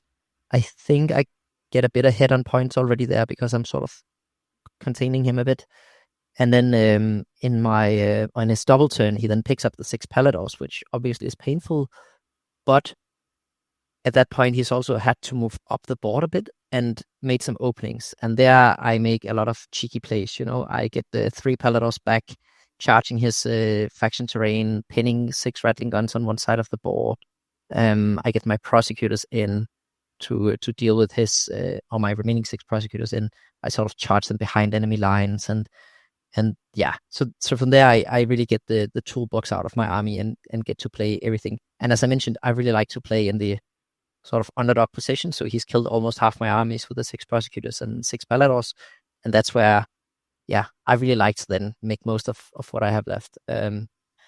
So yeah, from there, it's sort of a very tactical game. It's about positioning. It's about constantly locking down his rattling guns, retreating and charging the paladors into the spots where it hurts the most, and getting to his. So this was close to the chest. So one of the objectives is worth more.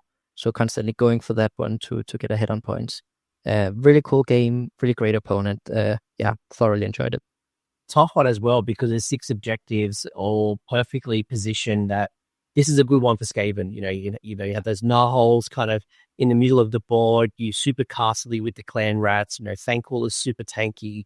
You can't get to those rattling guns. This is a very, very tough game. Would have been a great one. And just to get it off my chest, it is the Warp Cog Convocation, because I couldn't say it before. That's what happens on a Sunday night when you're recording. I'm still recovering from Warhammer TV. That was a absolute delight, by the way, and I've had to commentate on some of your games. Yeah, that's awesome. It's always nice to rewatch the games and see how it folded out. I can't handle my own voice, so. One of the early lessons as a content creator is when you have to edit your voice. So like, oh man, I hate my voice. I'm sure it's fire, but it's one of the lessons. But this would have been a cool game. This would have been a very cool game. I would have loved to have had this one on stream, because you and Ollie would have just absolutely slapped. Also, shout out to the Plague Pack. I was excited when I saw the Plague Pack come back from Underworlds, being removed as a unique unit or unlegend. And it's great to see. It's such a great unit, like the Storm Covered. So it's good to see them in, and a nice way to get prayers into a Skaven list without getting, the not plague claw catapult, the priest on the plague furnace. I know. And I mean, the potential there of the Plague Pack, either making 40 clan rats extremely tanky with +1 armor save, -1 to wound, or giving them crit mortals and giving them an extra attack from the Skaven brew. Suddenly you have 40 rats, 3 attacks each, critting mortals on 6s. I mean, quick math, that's a lot of mod rules. That is scary. It's nice to see them really making the most. Because, when you look at a Skaven list, often people go like reinforced rat ogres, or they have lots of rat ogres, or they have storm fiends. Like, this is just the humble clan rats. What's that? 300, 450, 600, like 750 in clan rats alone. So that's almost half an army in clan rats. So what a legend. What a legend. So day 2 is done. The top brackets have been cut. Some people have played a shadow round, which was Star Strike, including your friend here, Alex, who would have played, I actually did watch Alex's game. Alex went into, I don't know if you saw this, or Alex would have told you, but he went into a round 6 in his game. So there's only 5 turns. There's only 5 turns, but the tie was equal between Aaron Newbaum versus Alex. And basically Matt Rose and the GW staff there. Actually, it was like it wasn't Matt. It was actually the T. I think it was James. I don't know who it was. There's a bunch of TOs there, and basically the way it was described was that the ties were equal, and because it was a shadow round, it was a very unconventional. Like, how do you make that top 2 from each of the brackets? So the TO staff had decided. It was like Gareth. There was Tom. There was obviously James. There's a couple of them. So the decision was this is the pack as well, that you go into a round 6. No battle tactics can be scored. It is purely objective scoring. And the battle was between, was it a turtle? So an IDK turtle versus I think it was Grimmies. I think it was a unit of Grimmies. I don't remember how many models were in the Grimghast unit. It was one turtle, the IDK turtle, versus a bunch of Grimghast Reapers. And it ended up being that Nighthorn won it. So I think with the right type of retreat, maybe Aaron would have gotten onto the center objective in Star Strike. It didn't happen. So Alex had run up till midnight. So and then you get him first thing in the morning. So you've got him up against in Jaws. You got him in Jaws of Gallet, and your first Nighthorn of the tournament. 44-34. You end up beating Alex. Yeah, no, and so my brother in his pod, he had played against I think 4 Nighthorn armies. Probably not at this time, but at least he played against 4 and lost 3 of them. And we were talking a lot about Nighthorn in the room. I was sharing a room with my brother. And, I dreaded this because Nighthorn is a strong army, and a double from a Nighthorn army where they just get to charge everything again is just so powerful. But as I mentioned earlier, like this is the game where I played the best. I really played great Warhammer on this game, and it feels good. It's nice to look back at afterwards. So yeah, my first turn, I sort of, and by the way, Alex was a really fun opponent to play against as well. There was really nice vibes at the table. So great fun. His games club, the Corsairs, are hilarious. Like, you had Tough Crowd there who bring the vibes. Tough Crowd, Corsairs, Jeremy Vaselli, and there's a whole bunch of them as well. The Corsairs bring the fun. So it doesn't surprise me at all. So Alex G is champ. Yeah. No, so absolutely. So, and then my first turn, again, I charge. I put my 12 prosecutors as far as possible, make a big charge, and basically go behind the lines. Not expecting to kill much, but I just want to make sure every single unit of his army. So except for the 10 Hexwraith, they were like on the far other end of the board. So my thought was like, okay, if I can ignore those for 1 turn, pin the rest of, or like lock the rest of the army down for 1 turn, and then that's my way to surviving the double. That was my one out. And then I also charged in the 6 Paladors, but only like barely, so they were just touching sort of the end units, which meant that Alex's first turn, everything was locked. He cannot even teleport with the Drowner out, because when they're locked in combat, he cannot teleport. So his whole first turn was sort of used in charging in combat, but still sort of just moving up slightly, dealing with those prosecutors, which then locked him in combat with the next unit, which was the Paladors, because they were, just on the edge there.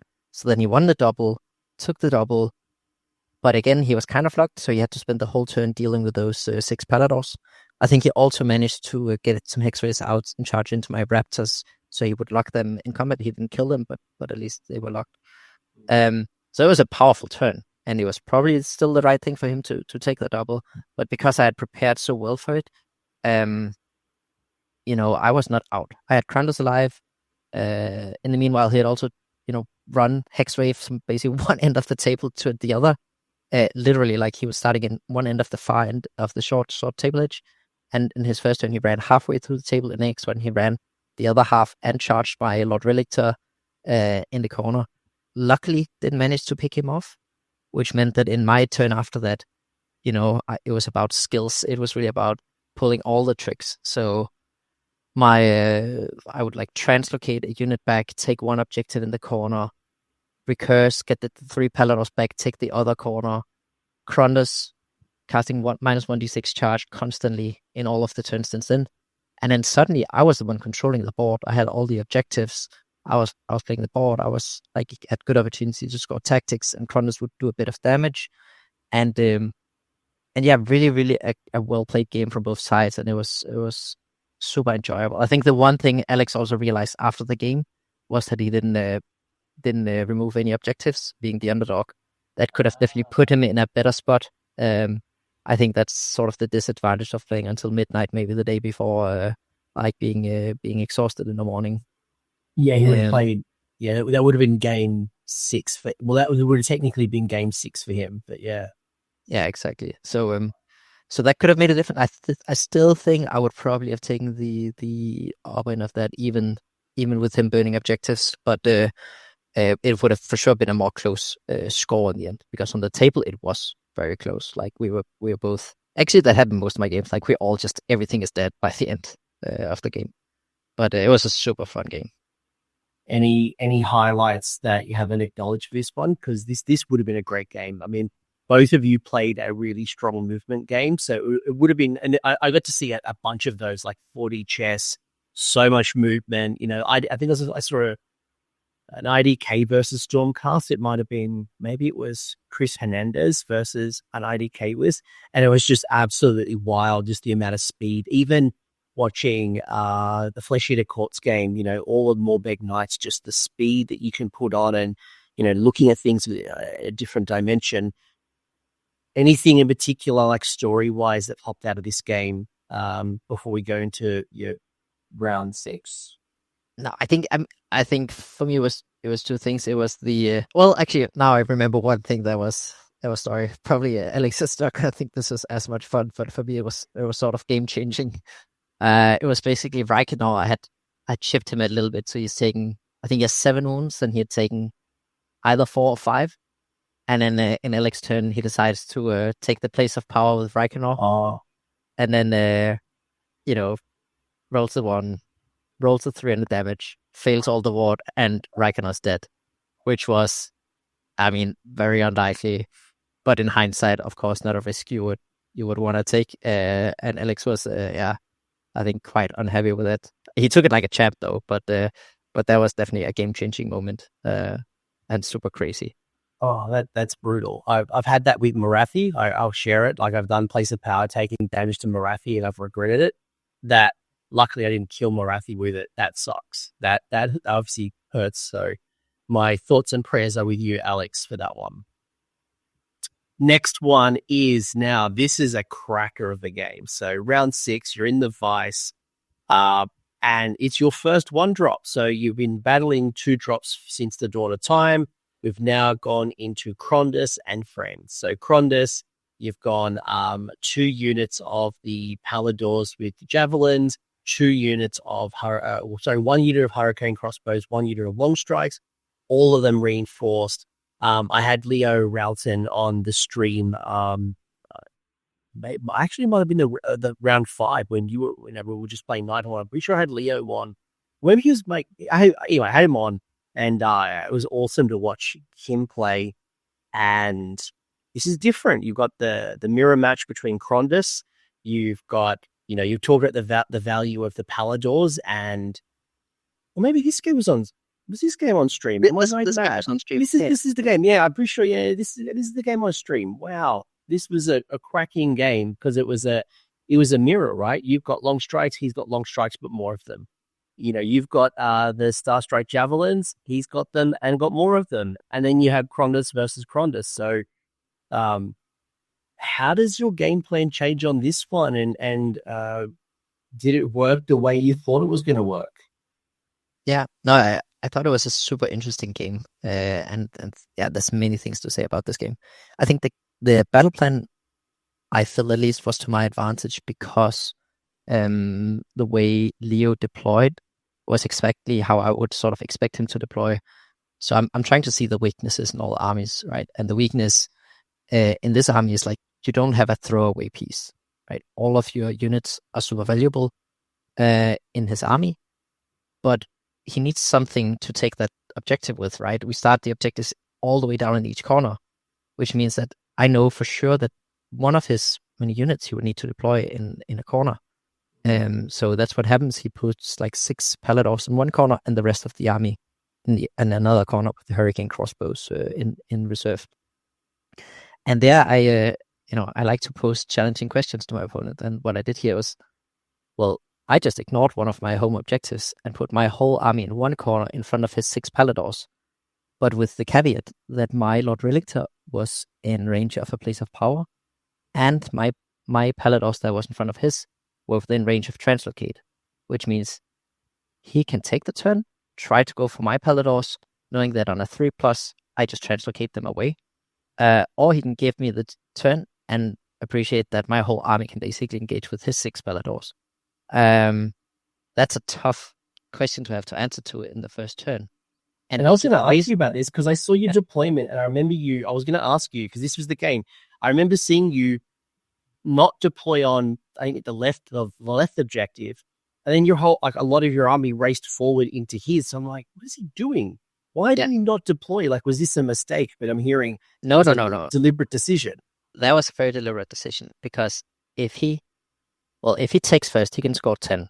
But I kind of want him to take first because he can do literally nothing against me in that first turn. I'm so far away from his big block that they're not going to get into me. And the 6 Paladors, even if I fail my 3-up, 6 Paladins by themselves aren't actually doing a ton of damage against the 3-up or 2-up armor save. So I was happy for him to take first. And then if he gives me first, well, I can get to his home objective, which means I'll get 1, 2, and more objectives in my first turn, because I don't need the one in my corner. I just take the one in his corner instead. So I can max out on points and deal a ton of damage in my first turn if he gives it to me. If he had taken it, I would also get to his home objective. So like, I didn't see a world where I wouldn't get the way he had deployed, at least, that I wouldn't get the sort of max points turn 1. Turns out, so he had deployed his Paladins in front of a wall, and when I looked at that, I thought it would be hard for him to redeploy back, because basically they were like back against the wall. But I hadn't seen that he would be able to like reconnect on the back. So what happened when I took the first is like, I put my whole army forward, Paladins 3 inches away, Prosecutors 9 inches away. But then he was able to do the sneaky redeploy where he sort of connected again on the back and broke coherence in the front. So it ended up becoming like I think 11-inch charge if I didn't shoot anything, and a 12-inch charge if I shot. And I was debating a lot whether or not to then shoot at him, but I ended up to sort of say I'll take the 12, and I shot my whole army into him. Then I failed my charge with the Prosecutors, but succeeded with the Paladins, so I could take his home objective. I failed my tactic. But I think generally my turn 1 whiffed a bit. I didn't do nearly as much damage as I was supposed to. I think I only killed off 2 Paladins, like with my whole army, which was a little bit insane. But I was still kind of happy with my position. And again, I'm like comparing the armies. I'm trying to use, my strengths, which is I have translocate, he doesn't. So his whole army was still like not able to get to me in the first turn. So in his first turn, he would then, I think his Paladins were retreating, charging into my Raptors and Vitulers that were in a forest, so he couldn't actually do any damage to them. But then we were both locked in combat. And then he would put forward his whole castle, 6 Paladins in front, all the Raptors behind, shooting a little bit at me, but, not doing a ton of damage. He did less than he's supposed to, but he's also not supposed to do a lot, because like against the 2-up save and a 5-up board, Raptors don't actually do that much when you have just 6 and 1 activation. And then I won the roll-off after that, and I can send 6 Prosecutors, right behind his line, kill all of his Raptors, pin down. Actually, I managed to, by accident, pin or like lock in his Paladins. So I had 4 Prosecutors because I have 2-inch coherency. I was standing around one of the Paladins, which meant that he couldn't retreat. And all his damage come from retreating and shooting, but he was locked in, so he couldn't actually get out of it. So very cool game after that. He got the double back, and then it ended up being the score looks like it's a big win, but the reality is, it could have easily been exactly the other way around. I needed to go for like an insane play in the end where my Krunders had to kill his Krunders, and if that hadn't worked out, I would just have lost on the spot. So it was a really cool game, and again, amazing opponent, so fun to play. And you can all go see that at the top of day. That was the game. That was a day 3 game. So, that was a cracking game. You can go see that on the stream. Very cool. Second last game was top of day 4. We're up against Ronja. So Ronja, representing Team Sweden, playing battle for the pass, not with the pass. You can battle however you want to battle. Disciples of Tzeentch, another weird flame. A little bit different. You don't have the Zangors, you don't have the Screamers, and I'd probably argue this is a little bit of a tougher list, given you've got the Reinforced Flamers. You've got, when I say tougher, more wounds. Like, you look at the Pink Horrors, and watching this game as a spoiler, those Blue Horrors just didn't leave. Like, the Pink Horrors were just feeding the Blue Horrors and the Brimstones, and that one unit just didn't disappear. I don't even know if it was deleted by the end of the game. Oh, by the end, finally, yes. But it took you so much time to get rid of that unit. It was ridiculous. Yeah.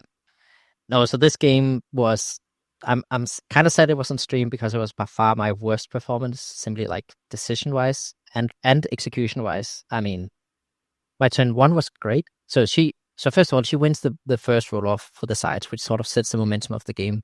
And I think I didn't have a strong enough game plan for that. I only knew sort of my turn 1 what it was good, which was basically yeeting up my 6 Paladors, locking her in, grabbing all the objectives, scoring 9 points, and knowing that in her turn she cannot get to any other objectives. She will be stuck there having to deal with my units. So I think turn 1 was a solid game plan. And yeah, she spent her first turn, dealing with the Paladors, dealing with the prosecutors, but still being in combat with those, even going into second.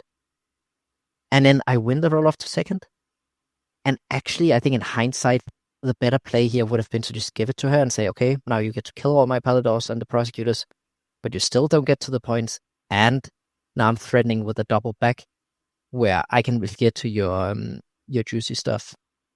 But anyways, I ended up taking it. And from there on, I just made tons of wrong decisions. So I leave my home objective to charge 6 prosecutors into the blues, which I know they cannot kill. So it's just such a poor decision, getting myself stuck in combat that I cannot win. Tom told me after the game, like, oh, why didn't you power through back away again? And I'm like, yes, that would have been the obvious smart thing to do. Well, even more smart would be to just do nothing and just stay back and let Ronja get to me. But charging in and not powering through back was just a horrible mistake. And then also moving the Lord Relictor forward, leaving my back completely open. So that in her turn, first of all, I didn't really do any damage in that turn. And I put Krondus forward in threat range. So now that she can actually start using spells on him. And then in Ronja's turn, she translocate back 5 pings, take the home objective from me. If I had not left it, she would not have been able to score those points. And then Kairos was embodying reality. Like Kairos was just jumping around the table, being an absolute terror. Yeah, exactly. And I think after my turn 1, which was super good, if I had just played sort of the passive game after that and let her come to me, protect my home objective, I could have made a much more comfortable game for me. I ended up winning this game pure to share luck in the end. I mean, it was insane the things that had to work out in my favor in the end for me to win this game. It would have been a way more more comfortable win, I think, if I had just made better decisions.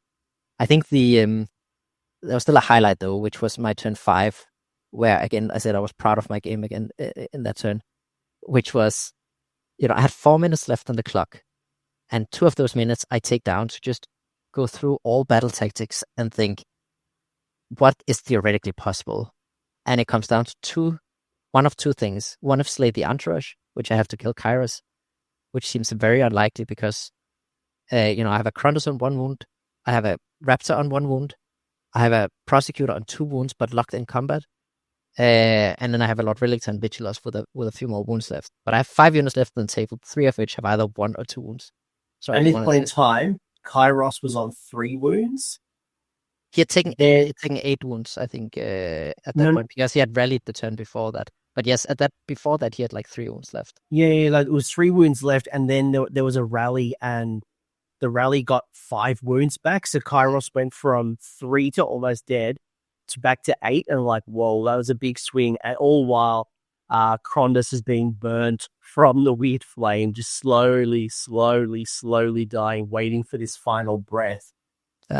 But at this point, again, I have 5 units, and I decide, okay, slay the entourage is not going to happen because Krondus has 1 wound left, and Ronja can just cast a spell to do D3 more wounds on my turn, and he's dead before I get the turn. And then the only other battle tactics is reclaim the realms, which is 1 unit in each table quarter, 6 inches away from the opponent. And again, I have 5 units left. 2 of them are burning, and with 1 wound left, meaning that 2 of them are guaranteed to die if I don't do anything. So it's insane the amount of things. But then I decide to rally the Raptors, who has 1 wound left, and the only thing the rally does is just remove the flaming, which now means they're not going to die at the end of the turn. And the reason I rallied him and not the Krondus was because I knew Ronja would have the spell to kill one of my units. And here, now she has to choose. Does she kill the Raptor, which denies my battle tactic because Krondus will die at the end of the turn automatically? Or does she kill Krondus, which then gives a theoretical chance of me making the battle tactic, but but her Kairos is also guaranteed to survive because then I cannot deal any damage. And then she opts for killing Krundus, which was sort of what I was hoping for. Because if she hadn't done that, I would have tried to kill Kairos with him, and then she would also have had a hard time scoring points in her last turn. But then from there on, it's just all the things that need to work out is insane. So first, I roll a good run roll on my Raptor to get him far away. I need to auto 6 my Vigilus to get them to another table quarter. The Prosecutor with 2 wounds left needs to retreat and not die. He has a 5 port, so there's a chance. So he takes 1 damage, he gets far away. And then from there on, I basically need to first make sure that Ronja doesn't get a 5-inch redeploy to get within 6. Then I need to survive the what is it called, covering fire from the pinks into the Raptor with 1 wound left. Luckily, he doesn't take any damage. And then lastly, I need to survive a counter charge, which was a 10-inch. All those things needed to turn out in my favor, and luckily they did, which meant I scored 10 points and was guaranteed the win. But that was insane. My heart was like pounding, and my brother, he was standing behind, and I could just hear him like almost screaming at the end. It was insane the amount of things that needed to work out, but it did. He had a big crowd on that one, so obviously 46-45 in the end. We streamed that, so that was simultaneously being streamed by, that was the AOS round at all. So we would jump in between this game, and it was Jesper versus Jean, and it was such a great game, both of you. So go definitely check that out. I'd highly recommend it. It was a great game. I think obviously Ronja would have loved to have gotten it, probably one of the favorites going into the tournament. But the fact that it was 1 victory point difference just shows you how close of a game and how great of a game it was. So kudos to you both. I won't talk more about this game because you can go watch it yourself. And I would recommend, if you want a masterclass of gaming, of things to do and things not to do, like not forgetting to move your Relicta back onto an objective, I would hire 3 times like, what is going on? It was Grave Tide in the back going at the Relicta. Kairos is jumping into the backfield. I'm like, what is going on? Relicta, do something. It was a great game. Then we land in game 8. This is the last game, and you are up against Jesper Nylander. This is the captain of Team Sweden. Incredible to see Ossiarch Bone Reapers, your first Ossiarch Bone Reapers of the tournament. And the thing for me as well was watching the double Mortek crawlers. I know some people were in awe of going, right, what are these crawlers doing and how's he going to use it? Because it was unlike other OBR lists we've seen, whether it was like heavy Death Riders, whether it was like Nagash Death Riders. Jesper's playing around with, the Morghast Archive. We've got Catacross in here. We saw, was this the game that the Ossifector killed itself, or was it the game against, was the game higher? So when I was dual streaming with the Jesper game, pretty sure Jesper may have rolled a miscast and killed the Mortison Ossifector by miscast. So I remember that happening. I couldn't remember if it was this game or the game before. It must have been the game before. The Tyrannic Cohort, great to see that unit on the table, and I think it'll definitely be a crowd favorite if it's not already in your OBR list. Tell me about the game, because there were some things that happened. Obviously, the finals, a lot of pressure, 8 games of Warhammer. Yeah. Tell me the story, Casper. Yeah. So I think this game was... I think actually of all the games, it was the one where I saw the most plays for me, because I have all the tools to deal with his army. I have the mobility to get to his crawlers, and he has very few screens to actually do anything about that. And when you get to the crawlers, I mean, you don't even need to kill them, but they just become useless, right? Because they get locked in combat, and then then they do nothing. Don't do much. And then you're bringing your Morghast or your Death Riders in to try to clean up, and you're taking away a resource just to remove them from the crawler. So it's super interesting how this one plays out. Yeah. So actually, I decided here to take the first turn. I think if Jesper would have won the roll-off, he would also have given me first. We talked a bit about it afterwards. He was surprised by me taking the first. But I saw the opening and I kind of had to go for it because I could win turn 1 if I succeeded with just one of a few things. So I translocated Kronos in range of the Archive, and with +3 to cast because I had the Place of Power, I tried to get that -1 armor save off.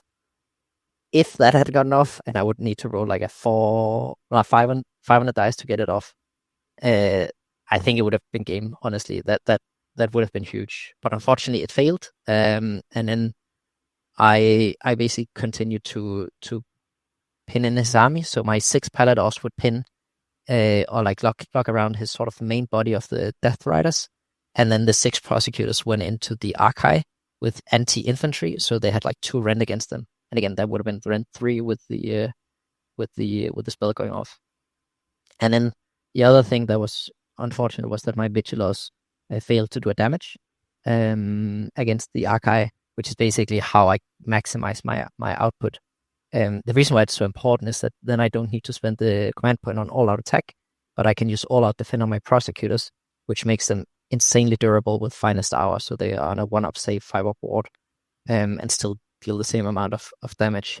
So I think my turn 1 could have been extremely good. It ended up being, I mean, my game plan was still good, and I ended up being a really solid position and really putting Jesper on the back foot after that. But it could have been even better had just one of those things sort of worked out. I mean, I get my charges, so I probably shouldn't complain. But it could have been over, I think, quite quickly. We talked about it also after. So Jesper and I are good friends, and we talked about the game, and it was definitely like an error from him to give me that opening to get into the crawlers. He should have probably used his cohort to screen off their or positioned somehow differently, so I couldn't get to them. Then Jesper's turn 1, he rolls. I think at least rolls quite hot. So he basically manages with this one crawler that is free to shoot away all my Prosecutors, so that the other crawler can also shoot, even though I had locked it in combat. And then he ends up basically clearing out all my Paladins and all my Prosecutors his turn 1, which is, I think, unlikely, but okay, it can happen. And then he deploys his cohort ready for 9-inch charge into my Vigilos that he luckily fails, so he doesn't get many points his first turn. Then I win the roll-off. I think that's where I'm trying to go in with Krundus into his crawler, but I fail my charge. He gets a redeploy. And he had used terrain really well. Like there was some blocking terrain that was making your charges harder, just purely to get in, and there was things that were blocking. So yeah, exactly. Yeah, he's positioned quite well. So yeah. And then I don't do ton in my second turn. I get Seize the Sender as a battle tactic, which maybe was the wrong one because I'm putting myself in a little bit of an odd spot. But then again, I have my Lord Relictor who can like translocate away one of my units on a 2+ in his turn. Then he gets the turn after that, and I fail to translocate my Paladors away, which makes me a little bit, rolling that one at the wrong time is always tough.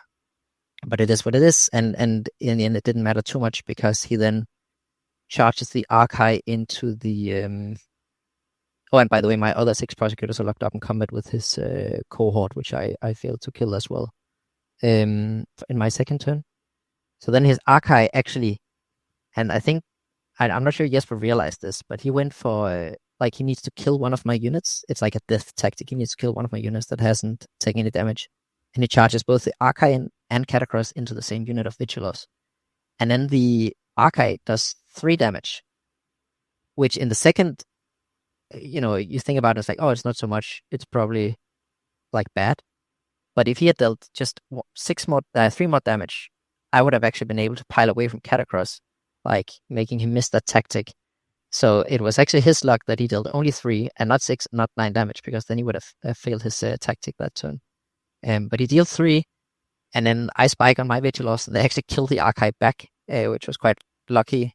But then Catacross sort of needs to deal everything into the Vigilos and kill them off to getting the tactic.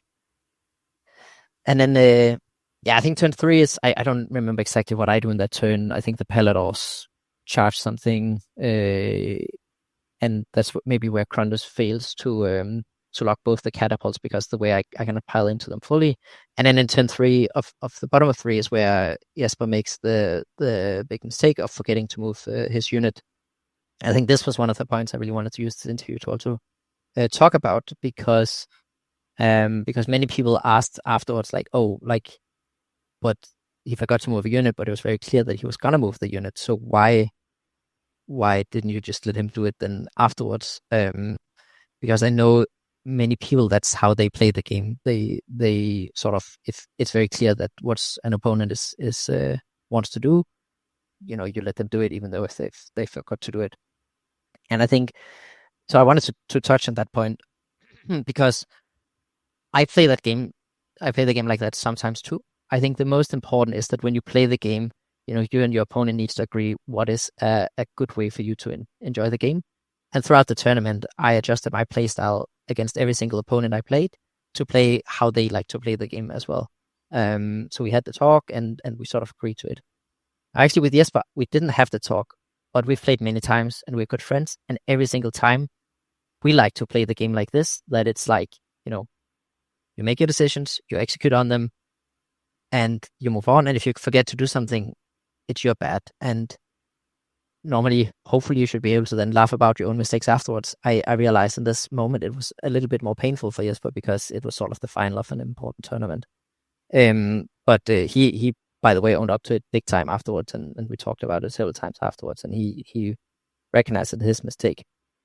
And I wanted to touch on also why we play the game like this. It's not just because we sort of are mean guys who like to be gotcha gamers and so on.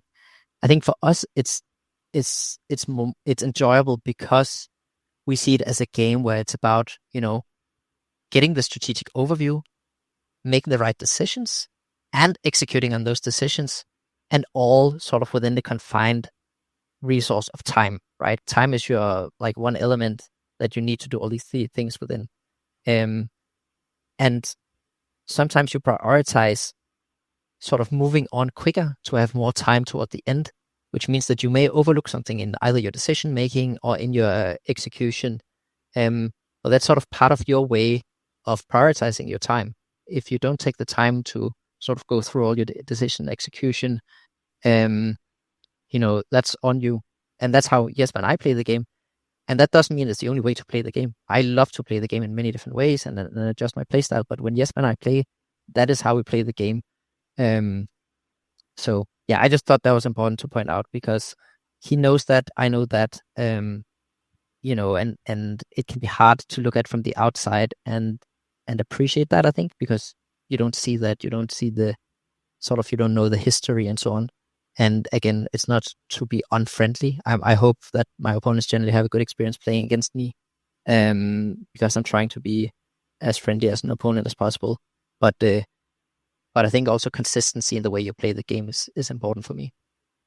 It was an interesting, because, given that I've got probably the biggest AOS Discord around, there's definitely a lot of conversation off the back of that last game. And it was definitely interesting because, there is no right or wrong here. I think from my observation, you've got one side of the camp that was saying, well, if you look at the player's conduct and, talks about sportsmanship and, reminding the player to do something, that's certainly in the spirit of the game. So on one side, you could say, well, it was your responsibility to be reminding your player, and you should have. That is a failure. On the other side of the coin, you've got a player's code that happened between the two players, not a Games Workshop code. It was two players, whether when we get to the table and we agree that if a dice doesn't roll flat, we re-roll it. If a dice pops out of the dice tray, even if it's flat, we re-roll it. Whatever we've agreed upon is between you and your opponent. And if that's how you play, and if you historically play it that way, or you play it just on this particular tabletop, especially in a grand tournament where every decision is going to matter, you know what? Like, that's the other side to look at it and say, well, no, we agree to play it this way, and this is how we're going to play it, regardless if something goes my way or doesn't go my way. Then you've got the fatigue. You've got, you guys have played 8 games of Warhammer, 4 hours each. Quantify that. That's a lot of Warhammer, over 30 hours of Warhammer. Add the travel, the mental fatigue gets you. So there's a lot of here, and I'm not here to say what's right or what's wrong. I think if you and Jesper had an agreement, it doesn't matter what we all think, but certainly as we watched the video, it was hard to understand and say, well, why didn't we remind it? Was that an I gotcha? And I don't think anyone who knows you would agree that, it was an I gotcha moment, but certainly I appreciate you unpacking that a little for you. Yeah, like at the end of the day, it doesn't matter what I think, because you two had an agreement, you discussed it. If you're both happy, then you played how the cookie crumbles. Yeah.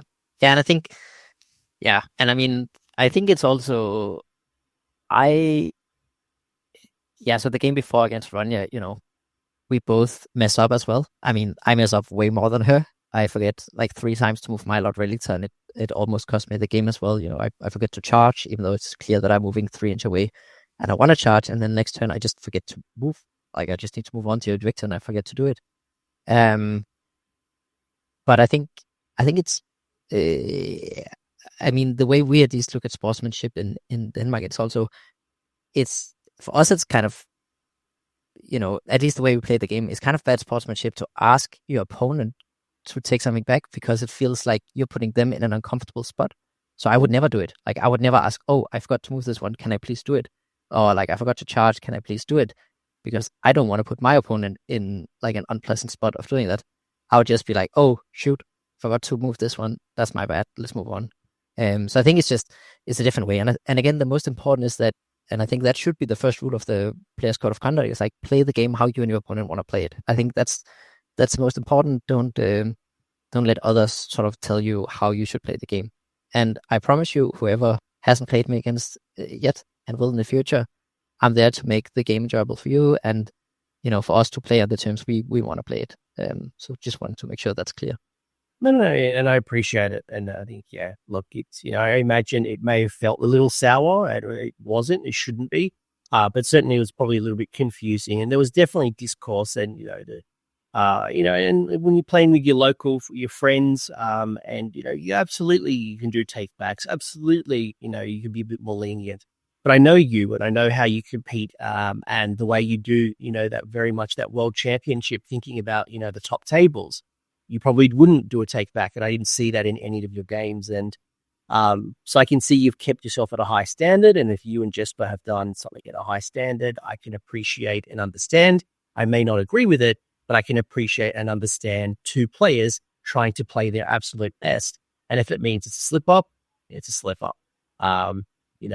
And to your point, you may not, especially in the heat of the moment, want to put the pressure on your opponent to say, have take backs, because it does make a really uncomfortable situation. And if that then swung the game in the favor, it almost like sours the win. But then also, like, it's convoluted. It's black. There's no black and white here. It's just pure gray, and that's okay. That's okay. If you're happy, Jesper's happy. What more can you ask for? Yeah, no, we were definitely happy celebrating afterwards, both of us together. So maybe, like, to wrap this up, mindful of all our time, and we could talk forever. Like, we could really unpack this, Jesper. What were some of the aspects? And so Korgul had asked, what were some of the aspects of your preparation that you believe contributed mostly to your success? And you've talked a lot about, prepping for opponents and thinking, obviously trying to read the meta and build a list. Obviously, you practice with Stormcast and you haven't swapped out. But what are some of the things that we could all do to prepare better for tournaments? Yeah, so I think I used one very practical preparation tool that we normally use for Worlds in the team setting, which is that all the armies in my pot, so all the 16 players, I basically copy them into a Word document, and I write with red text next to every single line, what does this artifact do? What is the movement and wound and so on of these different units? Because even though you have it in the app and you can look it up, but just having everything on one piece of paper and sort of just the process of going through the army and reminding yourself like what does all these things do will also make you realize like, oh, like this is the synergy they're going for, because the combination of this and this and this actually does like a certain trick. So I did put in a lot of prep in that sense, and probably I saw at least a few of my opponents were a bit surprised by that it's like, oh wow, like you actually have my list and you have written comments on all of my units and so on. So I think that's a very practical tool that is, that's just a matter of putting in some hours and really getting you prepared. Obviously I didn't do that for all 122 players. It was for my pod particularly. But that made me also feel comfortable in my group. Like I knew exactly what the opponents were, what they could do, and so on. So I think that's a very practical sort of piece of advice. Thank you, by the way. And I imagine if you were going to a traditional tournament, you can't do it to 100 players, but you could definitely look at some of the most popular lists, or maybe the people who are maybe, the top performers or the champions in your area that you're like, right, I need to know what each thing does and what's the difference between this and this, and how does Kragnos work, or, look at some of the lists, look for some of the commonality. Obviously smaller events, it's a little easier. Maybe other couple of quick questions. Any favorite particular moment at the event? It doesn't have to be a gaming moment. It can be something that happened outside or after, but what were some of the highlights overall on the World Championship? Yeah, no, I think there's a lot, and I think most of them probably in the game. I mean, I love the game so much. That's why I travel the world to play it. I really love it. So yeah, I think just the games against. I mean, I could call out all of them, but maybe Leo and Fabian in particular, super fun opponents to play against. Super enjoyable, and also I hadn't had the chance, so I've met both of them before. At least Fabian I've met before. I think also Leo.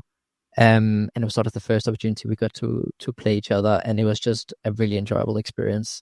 Apart from that, just the dinners every night. We hang a lot out with the Norwegian crew. The Danes and the Norwegian are good friends, so really nice opportunity to also get closer with them. It's increasingly so that it's these events is also just really seeing friends from across the world, and that's such a nice experience. Which is so true of any tournament, and why I'd recommend anyone goes out. And, even if you, hopefully through this event, you realize how much fun these can be. You're meeting new people, you're testing yourself, and you build out friendships. And it was wonderful to see people I've seen, at LVO, or people I've chatted to on Discord, and met them in the flesh for the first time. Casper, you're definitely one of them. There's many people that I've chatted to Discord in a long time that I get to see the person. It was very, very, very cool, especially people who aren't as, familiar to my area. Like, I go to LVO or Adepticon, but, seeing Hazel Moon, for example, or seeing, there was so many people that, I've interacted with online that I get to meet in the flesh. That isn't as easy because I don't go to Europe as often as I'd like to be. So I always appreciate the social element. Maybe the last question before I go have something to eat is, if someone's listening to this and they're aspiring to be at the World Championship, or maybe they go out and win a tournament ticket and they're not quite sure if they want to attend, obviously, costs aside, what would you say about the event overall to them? And, would you recommend it? Yeah, no, I mean, I hope that should be clear by now. I think it's an absolutely amazing event. It's not at all. So the first time I went into it, I was like, how's the vibe going to be? How fierce is the competition going to feel like? And it's just nothing. It's just all friendly vibes. Everybody's rooting for each other. There's no sort of bad feelings and people wanting to win at all costs and so on. It's really, really good vibes. So 100% would recommend anybody to go. And I mean, advice to getting to it, I think, sometimes it's about volume of tournaments. Get out there, play a bunch of tournaments, because you cannot just plan out the one secret way to winning an event. There'll always be a little bit of luck involved. So sometimes it's also about just getting to more tournaments, participating, and trying to be analytical about the games you play, really thinking about what was the mistakes you did and how could you have played it better afterwards. Yeah, I guess some of my advice. I love it. I love the reflection. I want to shout out a few people, and I'll let you shout out some people towards the end. First off, I already acknowledged some of the judges. So obviously, not only the Games Workshop staff who helped make the event, a wonderful experience, from an AOS perspective. We had, James, Tomo, Tom, Matt. There was a bunch of people, but also want to make a really big shout out as well to the Georgian Warband. So there's a heap of the local Georgian people who came in and were timekeepers, going around telling people the clock. They were helping. I had people like Dave, table bossing and giving me information as I streamed. And, I couldn't have done the commentary as well as I did. Maybe you don't think I did very well. I thought I did all right. But like getting the information from the table, what was happening, because I might be watching a TV, but none of you were mic'd up. So what was the dice roll? What was the context? What were you trying to do, to tell that story? Big love to the Georgia Warband. You guys killed it last year. Again, you've killed it again. Thank you for contributing to the event, in addition to the TOs and the general staff who made the event possible. But is there anything that you want to say? Any final shout outs? Any peeps at home? Obviously your brother's going to need some love.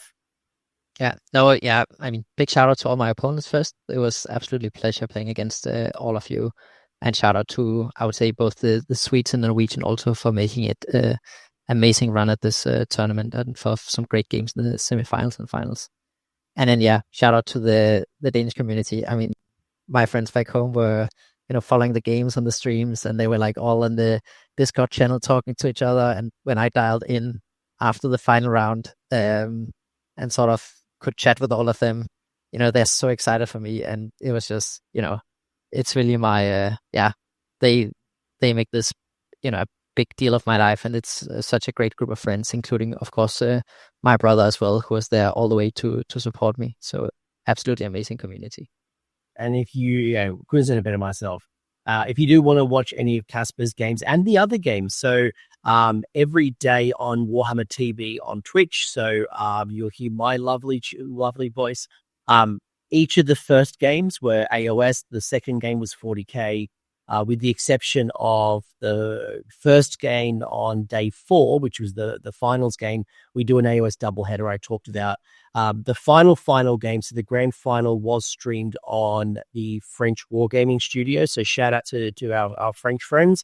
And I believe they've actually uploaded it to YouTube, or they're about to upload it to YouTube. So I know there was some conversation around, paywalling, and they obviously could see it after the stream. I believe it is, or about to be, going onto YouTube as well. So if you want to see Casper's game, you want to see the final, go check out not only AOS Warhammer TV, but also the French Wargaming Studio as well. So they also had some AOS coverage throughout the weekend. So it was really cool. I hope I get an invitation to go back again, because I thoroughly enjoyed it. Oh, absolutely. Me too. And thank you so much for having me on the stream today. It's really been a pleasure talking to you. It has been an absolute great pleasure to meet you in person in Atlanta. Absolutely. Great to meet you in person. Great to chat with you. Folks, I hope you enjoyed this discussion. Definitely a little different. We didn't focus on the list. It was more about the experience. And I'm sure you picked out a heap of good ideas and advice on how you can possibly level up your gaming and getting into the mind of a champion and how they think about the game, the decisions, and what it takes to get to that point. So, Casper, thank you for your time. People who listened through the whole way, I hope you took plenty of notes and got new ideas. And I hope the World Championships is on your radar. And I see you next year. All right. Bye, everyone. Thanks. Bye. Thanks for hanging around until the end. I hope you enjoyed that video and you walked away with a few new ideas. Now, if you did, I would love it if you pressed like on the video, as well as left me a comment with your thoughts. The conversation will continue over on Discord, and the link is down below in the episode description. I also want to give a massive shout out to the AOS Coach patrons and YouTube members who are supporting the channel and the growth that you're seeing here. So cheers, you are all bloody legends. And until next time, don't roll a double one on a spellcast.